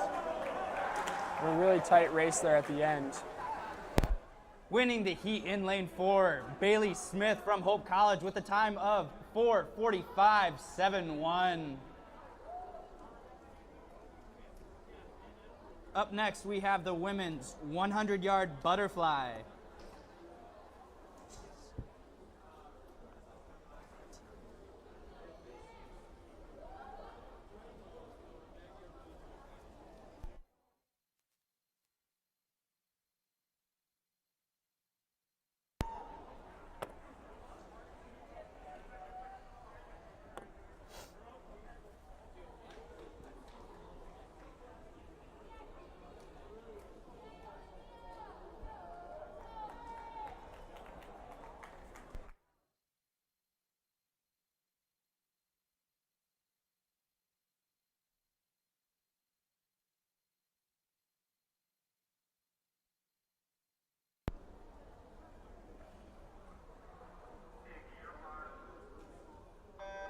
In lane 1 from Hope, Mackenzie Ralston. In lane 2 from Hope, Aubrey East.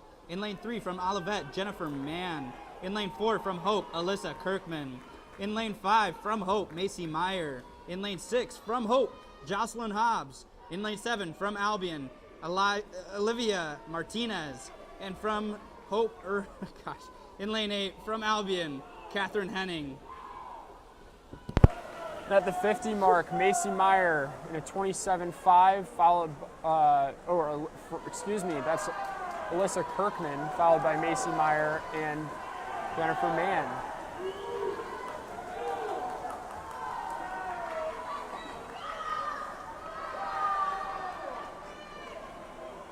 Kirkman is having a little bit of a breakout sophomore season.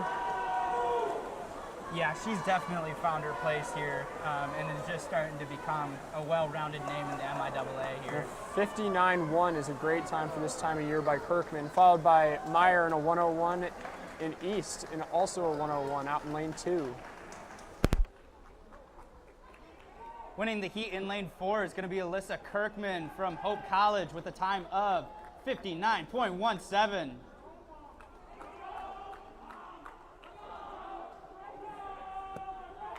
Up next, we have the men's 100-yard butterfly. This is heat 1 of 2.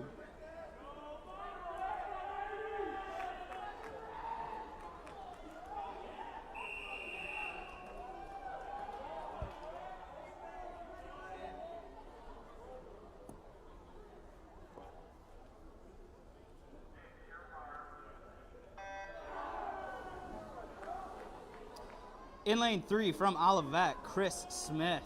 In lane 4 from Hope College, Alex Krygowski. And in lane 5 from Albion, Joe Kurdziuk. And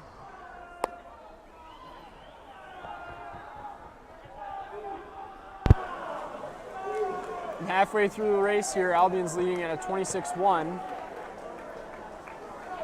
followed by Hope and then Olivet.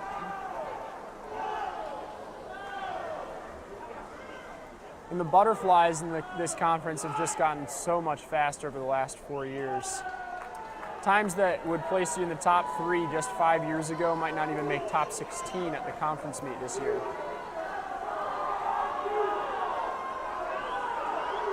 Here's tightening up at the end. It looks like Krygowski comes in at the very end to take the win. Winning the heat in lane 4 is going to be Alex Krygowski from Hope College with a time of 57.70. This is heat 2.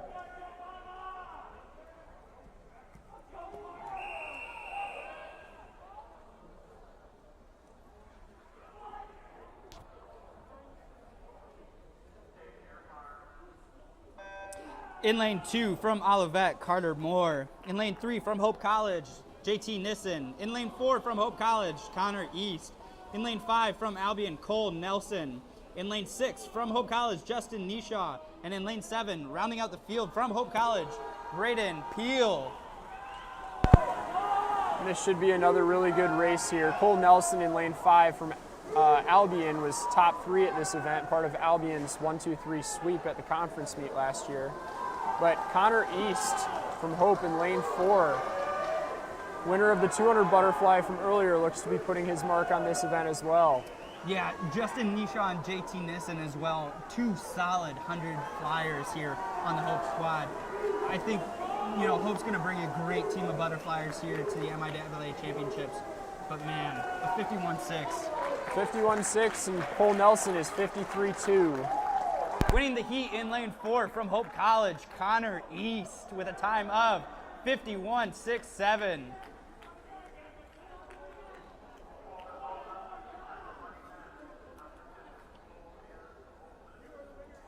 We're going to have a quick 20-minute break. The competition pool will be open. We will be going over to diving.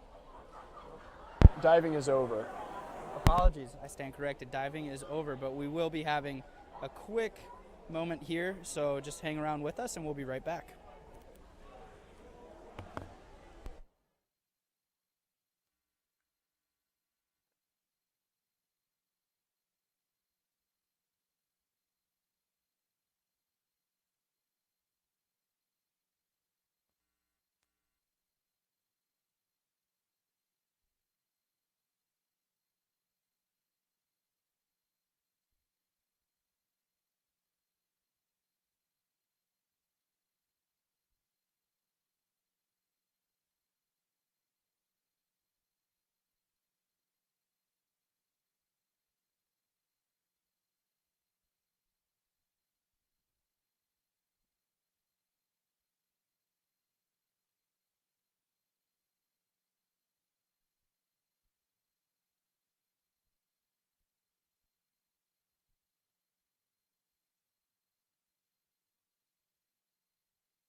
right, everybody.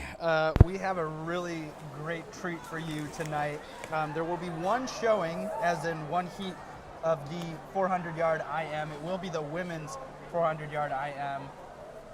Dan, what do you think? You did all the stats when we were in our diving break. Well, it looks like the coaches from Olivet, Albion, and Hope decided to show off what they have in the 400 IM this week. On paper, we have 3 girls separated by less than a second, I believe, all of whom could win this event at the conference meet in any year. Schaefer won it 2 years ago with a 4:32.5. Swingewood won it the year after in the absence of Schaefer with a 4:32.2. And the freshman from Olivet is coming in, Jennifer Mann, with a 4:32.02. So this should be an absolutely phenomenal race. We also have Courtney Swingewood showing up in this, who was a 4:42, which was 5th last year at the conference meet, and freshman Maddie O'Donnell, who was 4:44 3 years ago, the last time she swam it.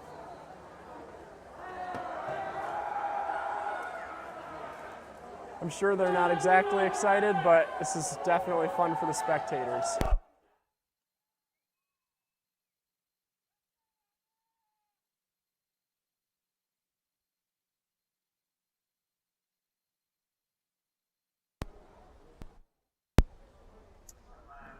And we seem now to have a little bit of an anticlimactic pause, which we all know is killer for a swimmer.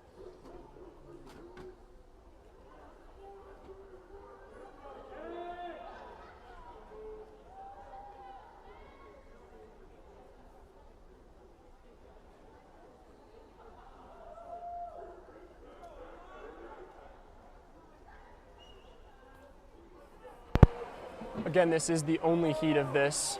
There is no heat for the men's 400 IM. After this, we will roll straight into the 200 IMs for the women. And why would you want to put another, pair or more of teammates through this, I'm sure these girls are asking themselves the same question right now. Why me, coach? Why me? In lane 2 from Hope College, Emma Schaefer.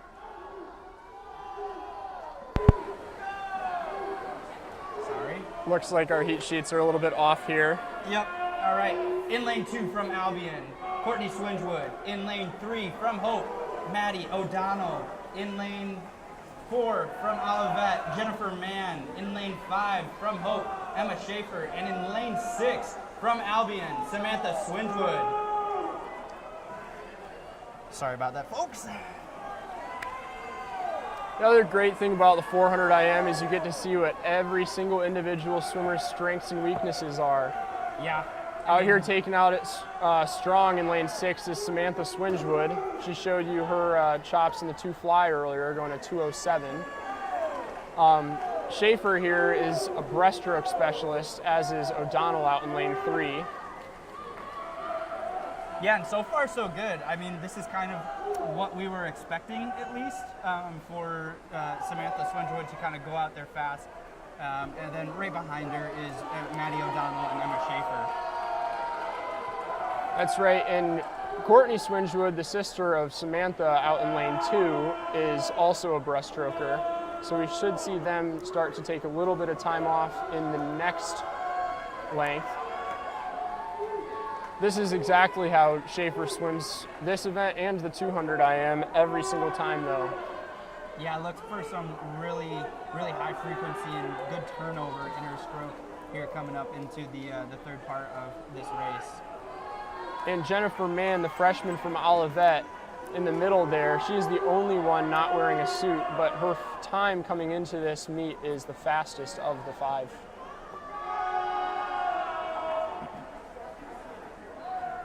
Yeah, still Maddie O'Donnell and Emma Schaefer neck and neck. About 2 body lengths separates them from our leader in this event right now, Samantha Swingewood, as we make our turn into that breaststroke. And as always in the IMs, look for the breaststroke move here. Really Schaefer about 4 seconds back on Swingewood. O'Donnell is 5 seconds back. Nothing that we haven't seen Emma make up before. It's just going to be if Samantha Swingewood can just keep this pace going, it'll be really tough for Emma to make a run on her. Emma back halves this race really hard. Samantha takes advantage of her strengths, which are in the front half of the race. We haven't seen them race in 2 years in this event. Yeah, touching. I'm ready to see the split. A 4-second difference just in that 50 alone. And Schaefer almost makes up the entire gap in 150 there on the breaststroke. O'Donnell is still in third with Courtney Swingewood from Albion behind. It looks like Schaefer has started to pass Swingewood. Yeah, and once again, Dan, I think the one thing that sets apart Emma from the rest of the group here is just her stroke rate. It's so beneficial for her. It's very short, sweet, and it's making up for a lot of time right now. And we'll see what she's got on this last 100. It looks like Emma Schaefer at 3:33, or 3:32. Samantha Swingewood at 3:33 as their teammates bring them home. Going in with about a second and a half lead on her competitor, so we'll see if she can hold on to that. As of right now, they're flipping the same part. They've got 75 left. Samantha Swingewood looks like she saved something for this last 100 here. Yeah, obviously. Passing Emma Schaefer. This is a real back and forth. O'Donnell out in lane 3 is in third place.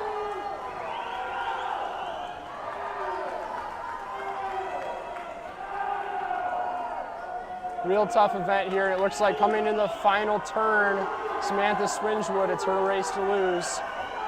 Yeah, but absolutely just a great race here, Dan, by both of them. Something that we're seeing right now and we're going to see again in 4 weeks.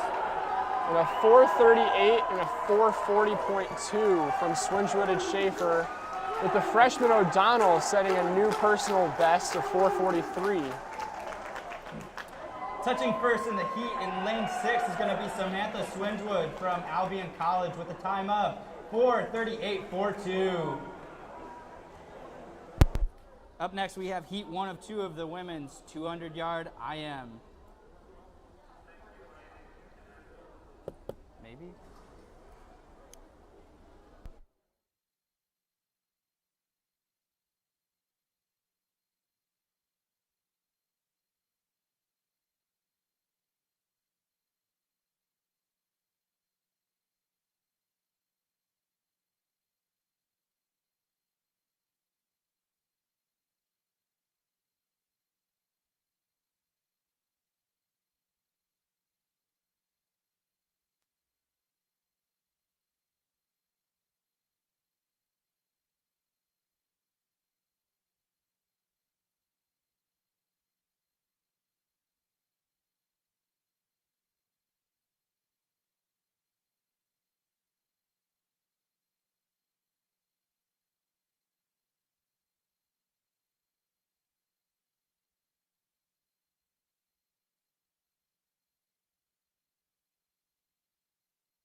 Here we see Gettings going out hard here.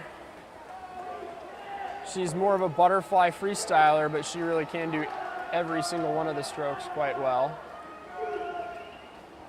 Right behind her in lane 5 is Macy Meyer from Hope College, with Aubrey East in third in lane 3. Yeah, it's definitely a little weird going straight from the 4 IM into the 2 IM. You don't usually see that a lot, but now you get to see everything on a little bit more of a sprint basis, which is nice for the viewers. Once again, we reach the all-important breaststroke leg. This is usually where some change occurs, but it looks like Gettings has built a substantial lead up in lane 4. Yeah, this is a great race, Dan, for Hope especially. You know, Sage, she is knocking it out of the park. But if you look closely, Hope occupies the next 4 spots. And if Ari Schaefer in lane 8 can close this out coming home, we'll get 2 through 6 coming home. And touching in 142.7 is Sage Gettings coming into the final 50.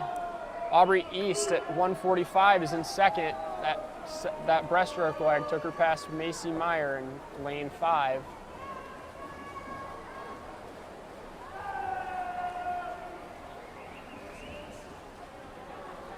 (2IM), another one of those sprints that just doesn't seem to end.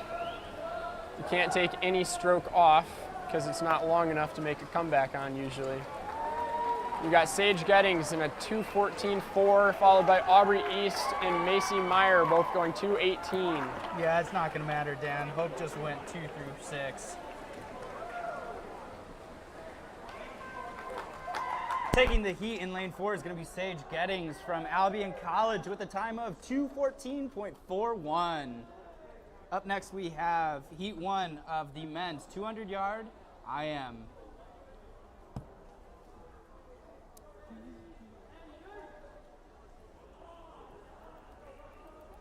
Very good back half of this meet, just all around. It's been really nice to watch everybody swim. There's been a lot of really good swims. So just really happy to see that the swimmers are doing well considering the circumstances with the pandemic and such.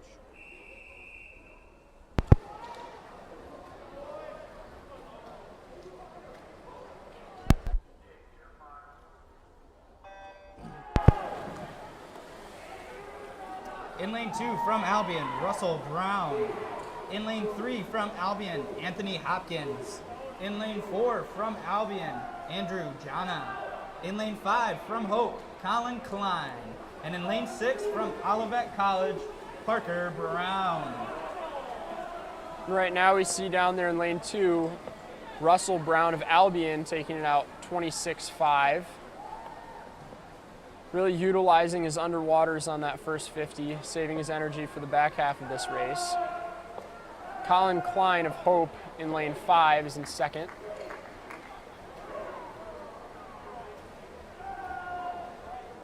Yeah, Dan, obviously you swam the 2IM quite a bit.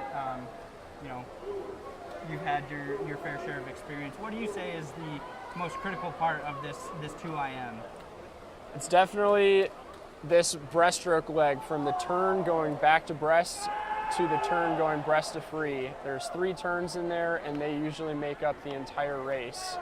If you can really hit that back to breast turn and then time up your breaststroke turns, you usually have a very good shot of breaking any kind of tie. It doesn't look like Russell Brown will have that problem coming into his final 75 here. Yeah, and I think what we'll see, we've seen a little bit here, but we'll see a lot in this next heat as well, is the use of a crossover turn. You know, in your experience, Dan, how much time does that actually save?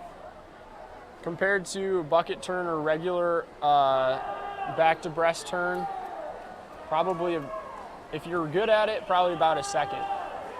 They're really fast. So still, yeah, just it's the difference between effectively doing a flip turn and doing an open turn. Mm-hmm.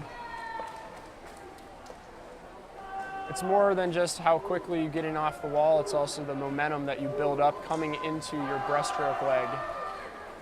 And you've got Russell Brown out in Albion taking first, followed by Parker Brown of Olivet in lane 6 and Colin Klein of Hope in lane 5.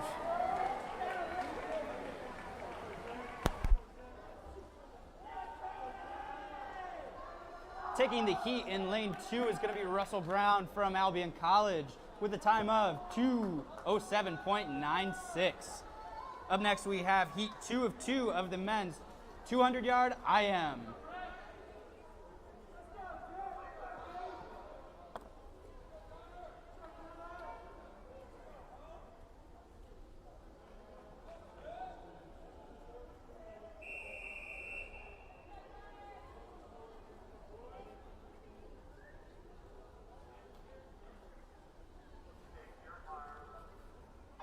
In lane 1 from Albion, Connor Robertson. In lane 2 from Hope, Kyle Langdon.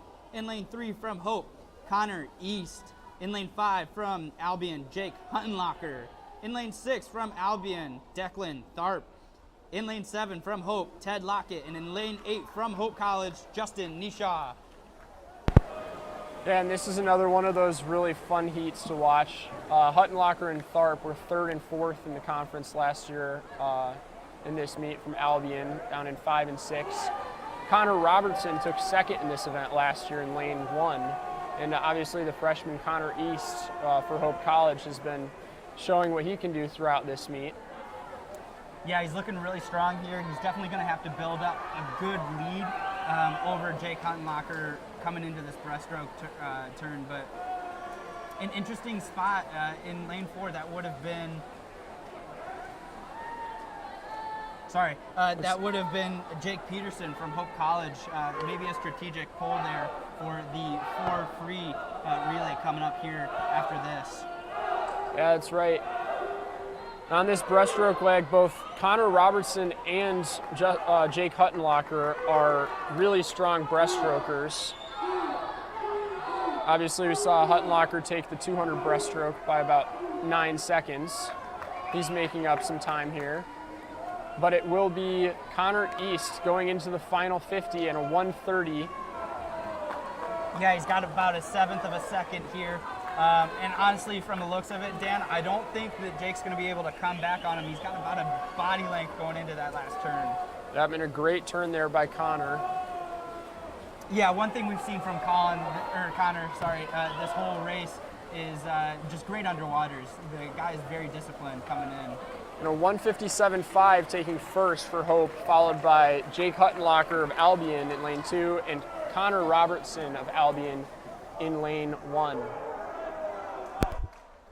Taking the heat in lane 3 is going to be Connor East from Hope College with a time of 1:57.50.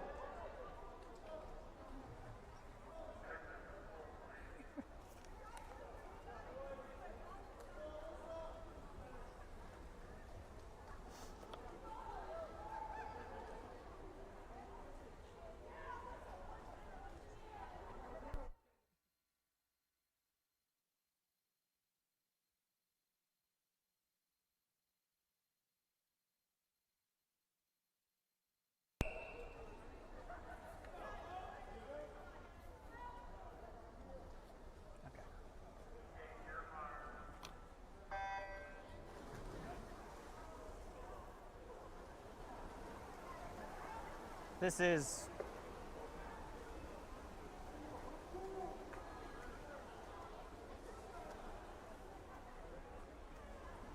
I don't have, is this the updated one?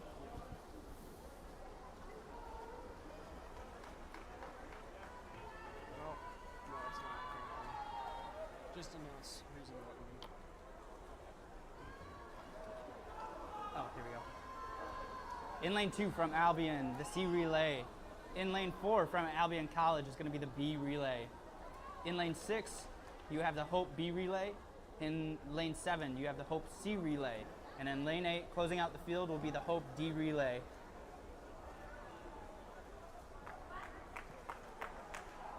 Well, Dan, something was updated. We don't have the exact names or the Lane heats, assignments. the lanes, but we can make out some of this and some of who's swimming. So Looks like Jordan Nehmeyer for Hope College led off lane 7. Took it out of 55, followed by Ashley Geddes in lane 6 for Hope. Yep, and right now turning first is going to be Emma Engel there in lane 7. Albion's B team in second right now, in lane 4.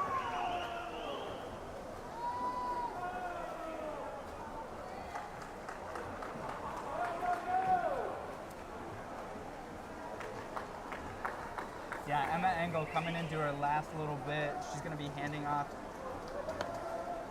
to what looks like one of the newly freshmen on the Hope College swim team to be taking it home. What a feeling.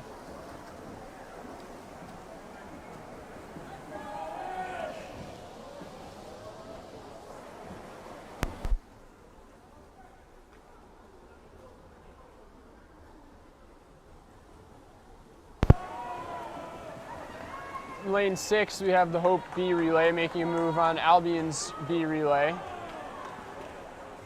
On the third leg, they're going to flip about 0.3 seconds apart.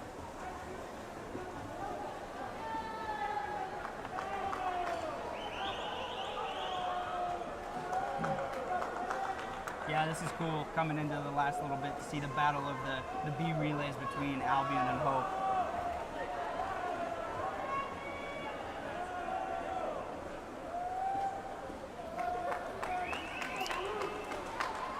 And the Hope C anchor hits the water, followed by their B and Albion's B relay. They're separated by about 2 seconds each, heading into this final leg.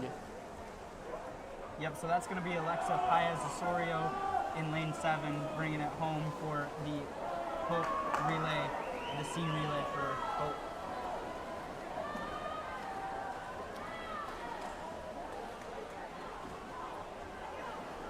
Followed closely by her teammate Paige Kuhn there in lane 6, I believe.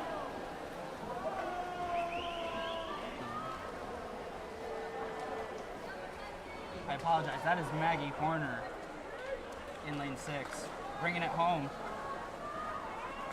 It's going to be a really close race coming here. All three teams. Can Albion come in and sneak it in at the last second out in the lane 4? It'll be a touch.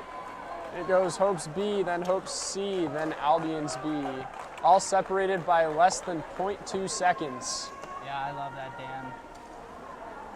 Nothing better than a close race.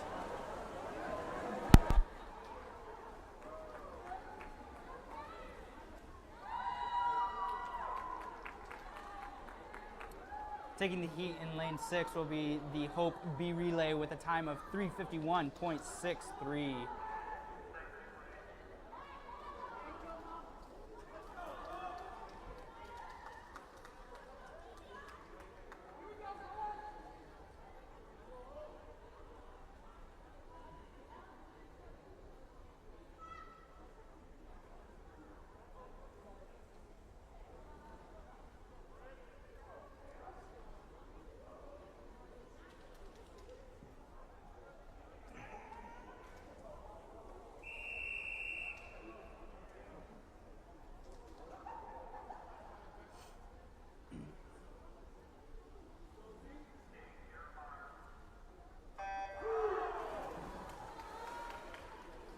In lane 2 from Olivet College is going to be their A relay. In lane 4 from Hope College, their A relay.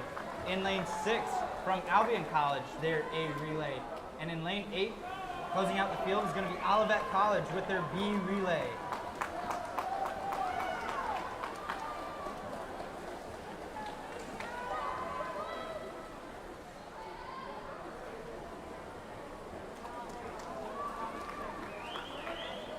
That looks like it is Rachel Gam taking it out there in lane 4 for Hope College. Against Albion, Samantha Swingewood in lane 6. She just got done swimming a 400 IM, so you got to feel for her a little bit. Yeah, absolutely. You know who doesn't have any remorse, though? The coaches. They love No, it. they do not. Touching in at 54 there was Rachel Gam, followed by Swingewood in a 55.8 for Albion. Olivet's A touches at a 101, and their B in a 59.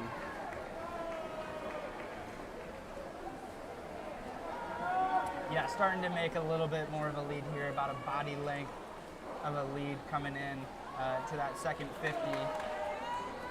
It's going to be lane 4 with Hope, which is Alexis Nelson, the freshman from Chelsea, Michigan.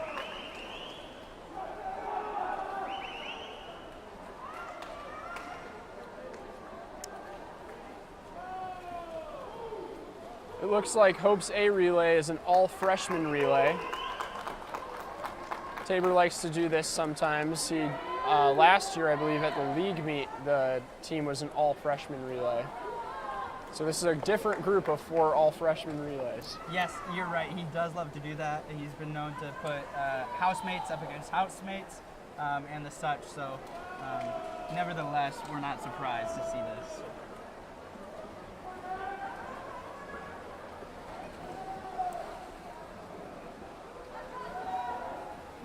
And the freshmen from Hope are leading at the 250 mark at a 2:15, followed by Albion's A relay in a 2:20. Yeah, so that's going to be Madeline Tesson in the water out there for Hope. And she is just kicking, man. She's just bringing it home. Very strong looking, and extending that lead upon the Albion A relay squad. And it looks like Hope's team is really going after a time here right now with all four of them suited. And they're going to get a fairly good time here. It looks like with the anchor leg diving in at a 2:43. Yep, that's going to be Delaney Weselek in the water for everybody out there in lane 4 for Hope. She has been proven to be a great resource for the Hope squad. I believe on the earlier half in the 4 medley and the 2 medley, holding down those relays as well.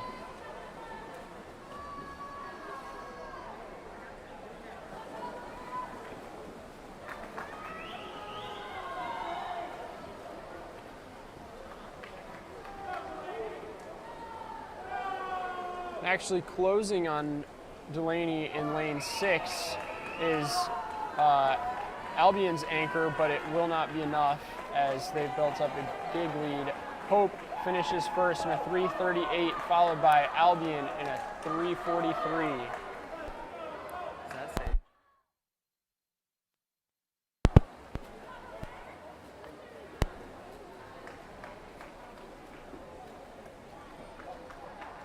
Olivet's A relay finishing up here. And they're going to touch in a 4:05.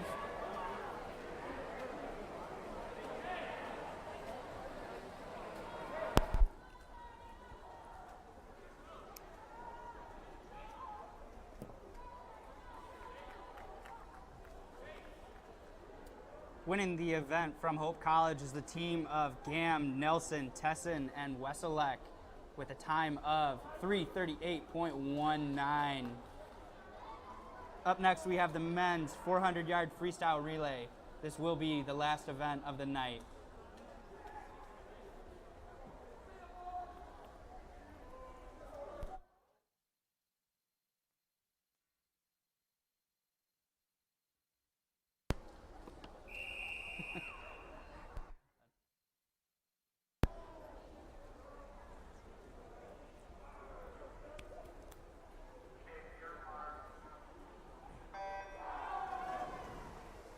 In lane 2, we have the B relay from Hope.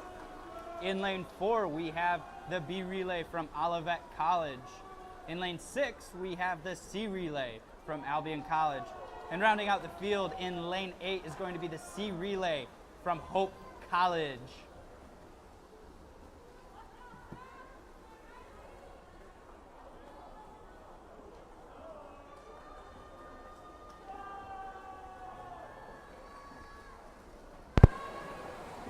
That looks like Riley LeGrand out there in lane 2 for Hope. Apologies, we do not have the names in front of us for other schools right now. Yeah, doing a little bit of research, it looks like it's CJ Gillengerton in lane 8 for Hope.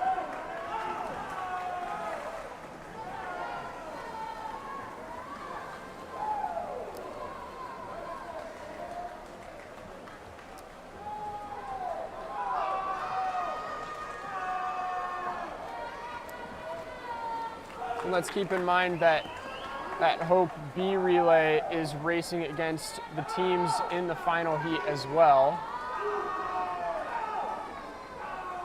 So they're going to have to keep the pedal down, try to stay ahead of whatever the B relay of Albion and the A's for all 3 teams do right after this.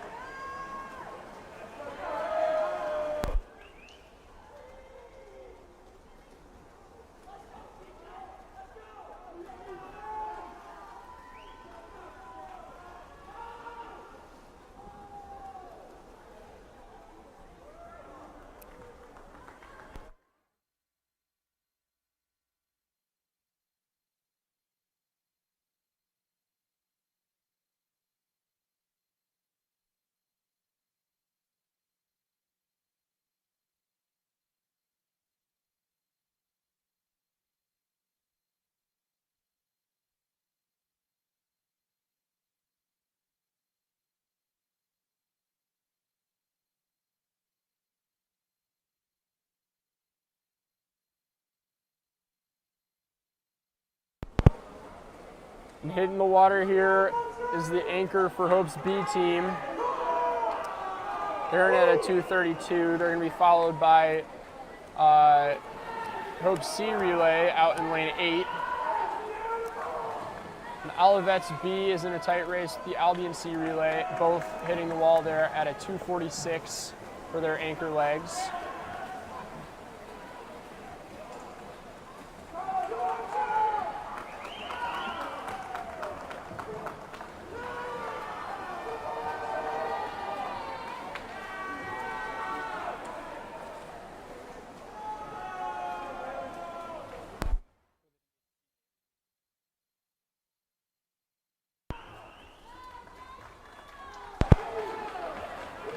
And Hope's B team touches at a 3:22.86, followed by their C relay at a 3:27.48.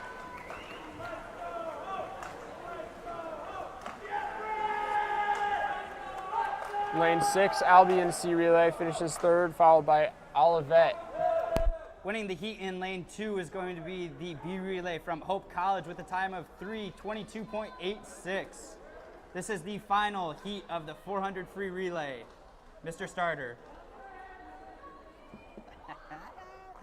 Good job.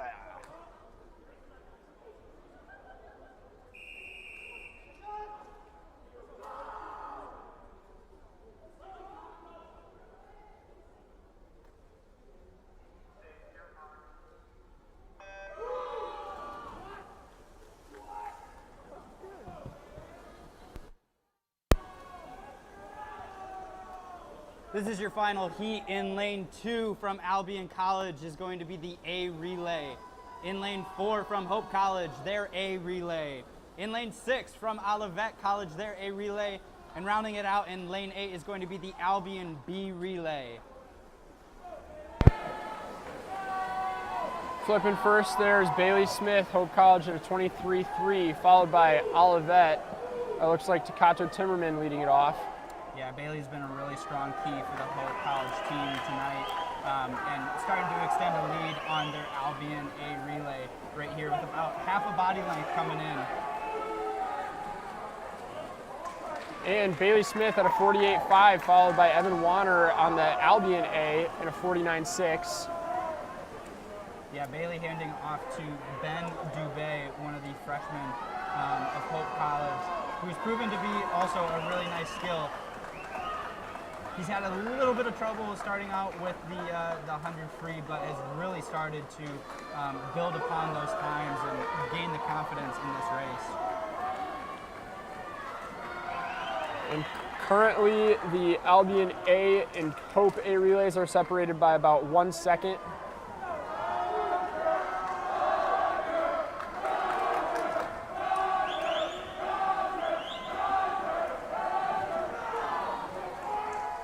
Jackson Ewell hits the water for Hope College, closely followed by Albion's A relay.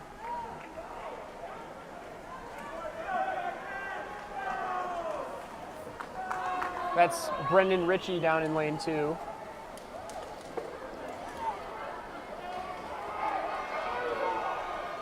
Yeah, the Hope A team is starting to unload their lead here on the rest of the field. Jackson Ewell coming out with a massive split of a 22.1, and he is coming home strong, guys. He looks really good, tech suit and all. He's gonna get his head down. He hands off to freshman Ben Catton here. And Ritchie hands off to senior Jake Huttenlocker for Albion, followed by their B relay down in lane 8. Yep, so and the Olivet Comets in lane 6 are hitting the water with their anchor. Yeah, all Ben Catton has to do here is just focus on his race and what he wants to get out of it. That's right, I think Hope right now is trying to swim for seed times.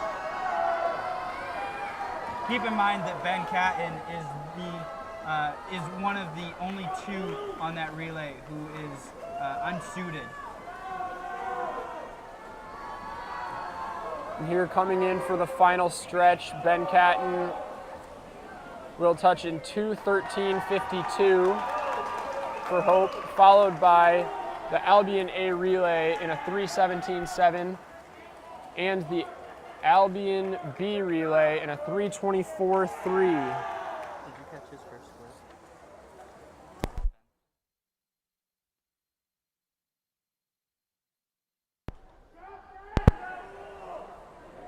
Winning the event in lane 4 is going to be the team from Hope College of Smith, Dubé, Ewell, and Catton with a time of 3:13.52. Ladies and gentlemen, that will be the last of the swimming tonight. Thank you all for showing out, and thank you to the Holland Community Aquatic Center for hosting us. Everybody have a great night and travel safe.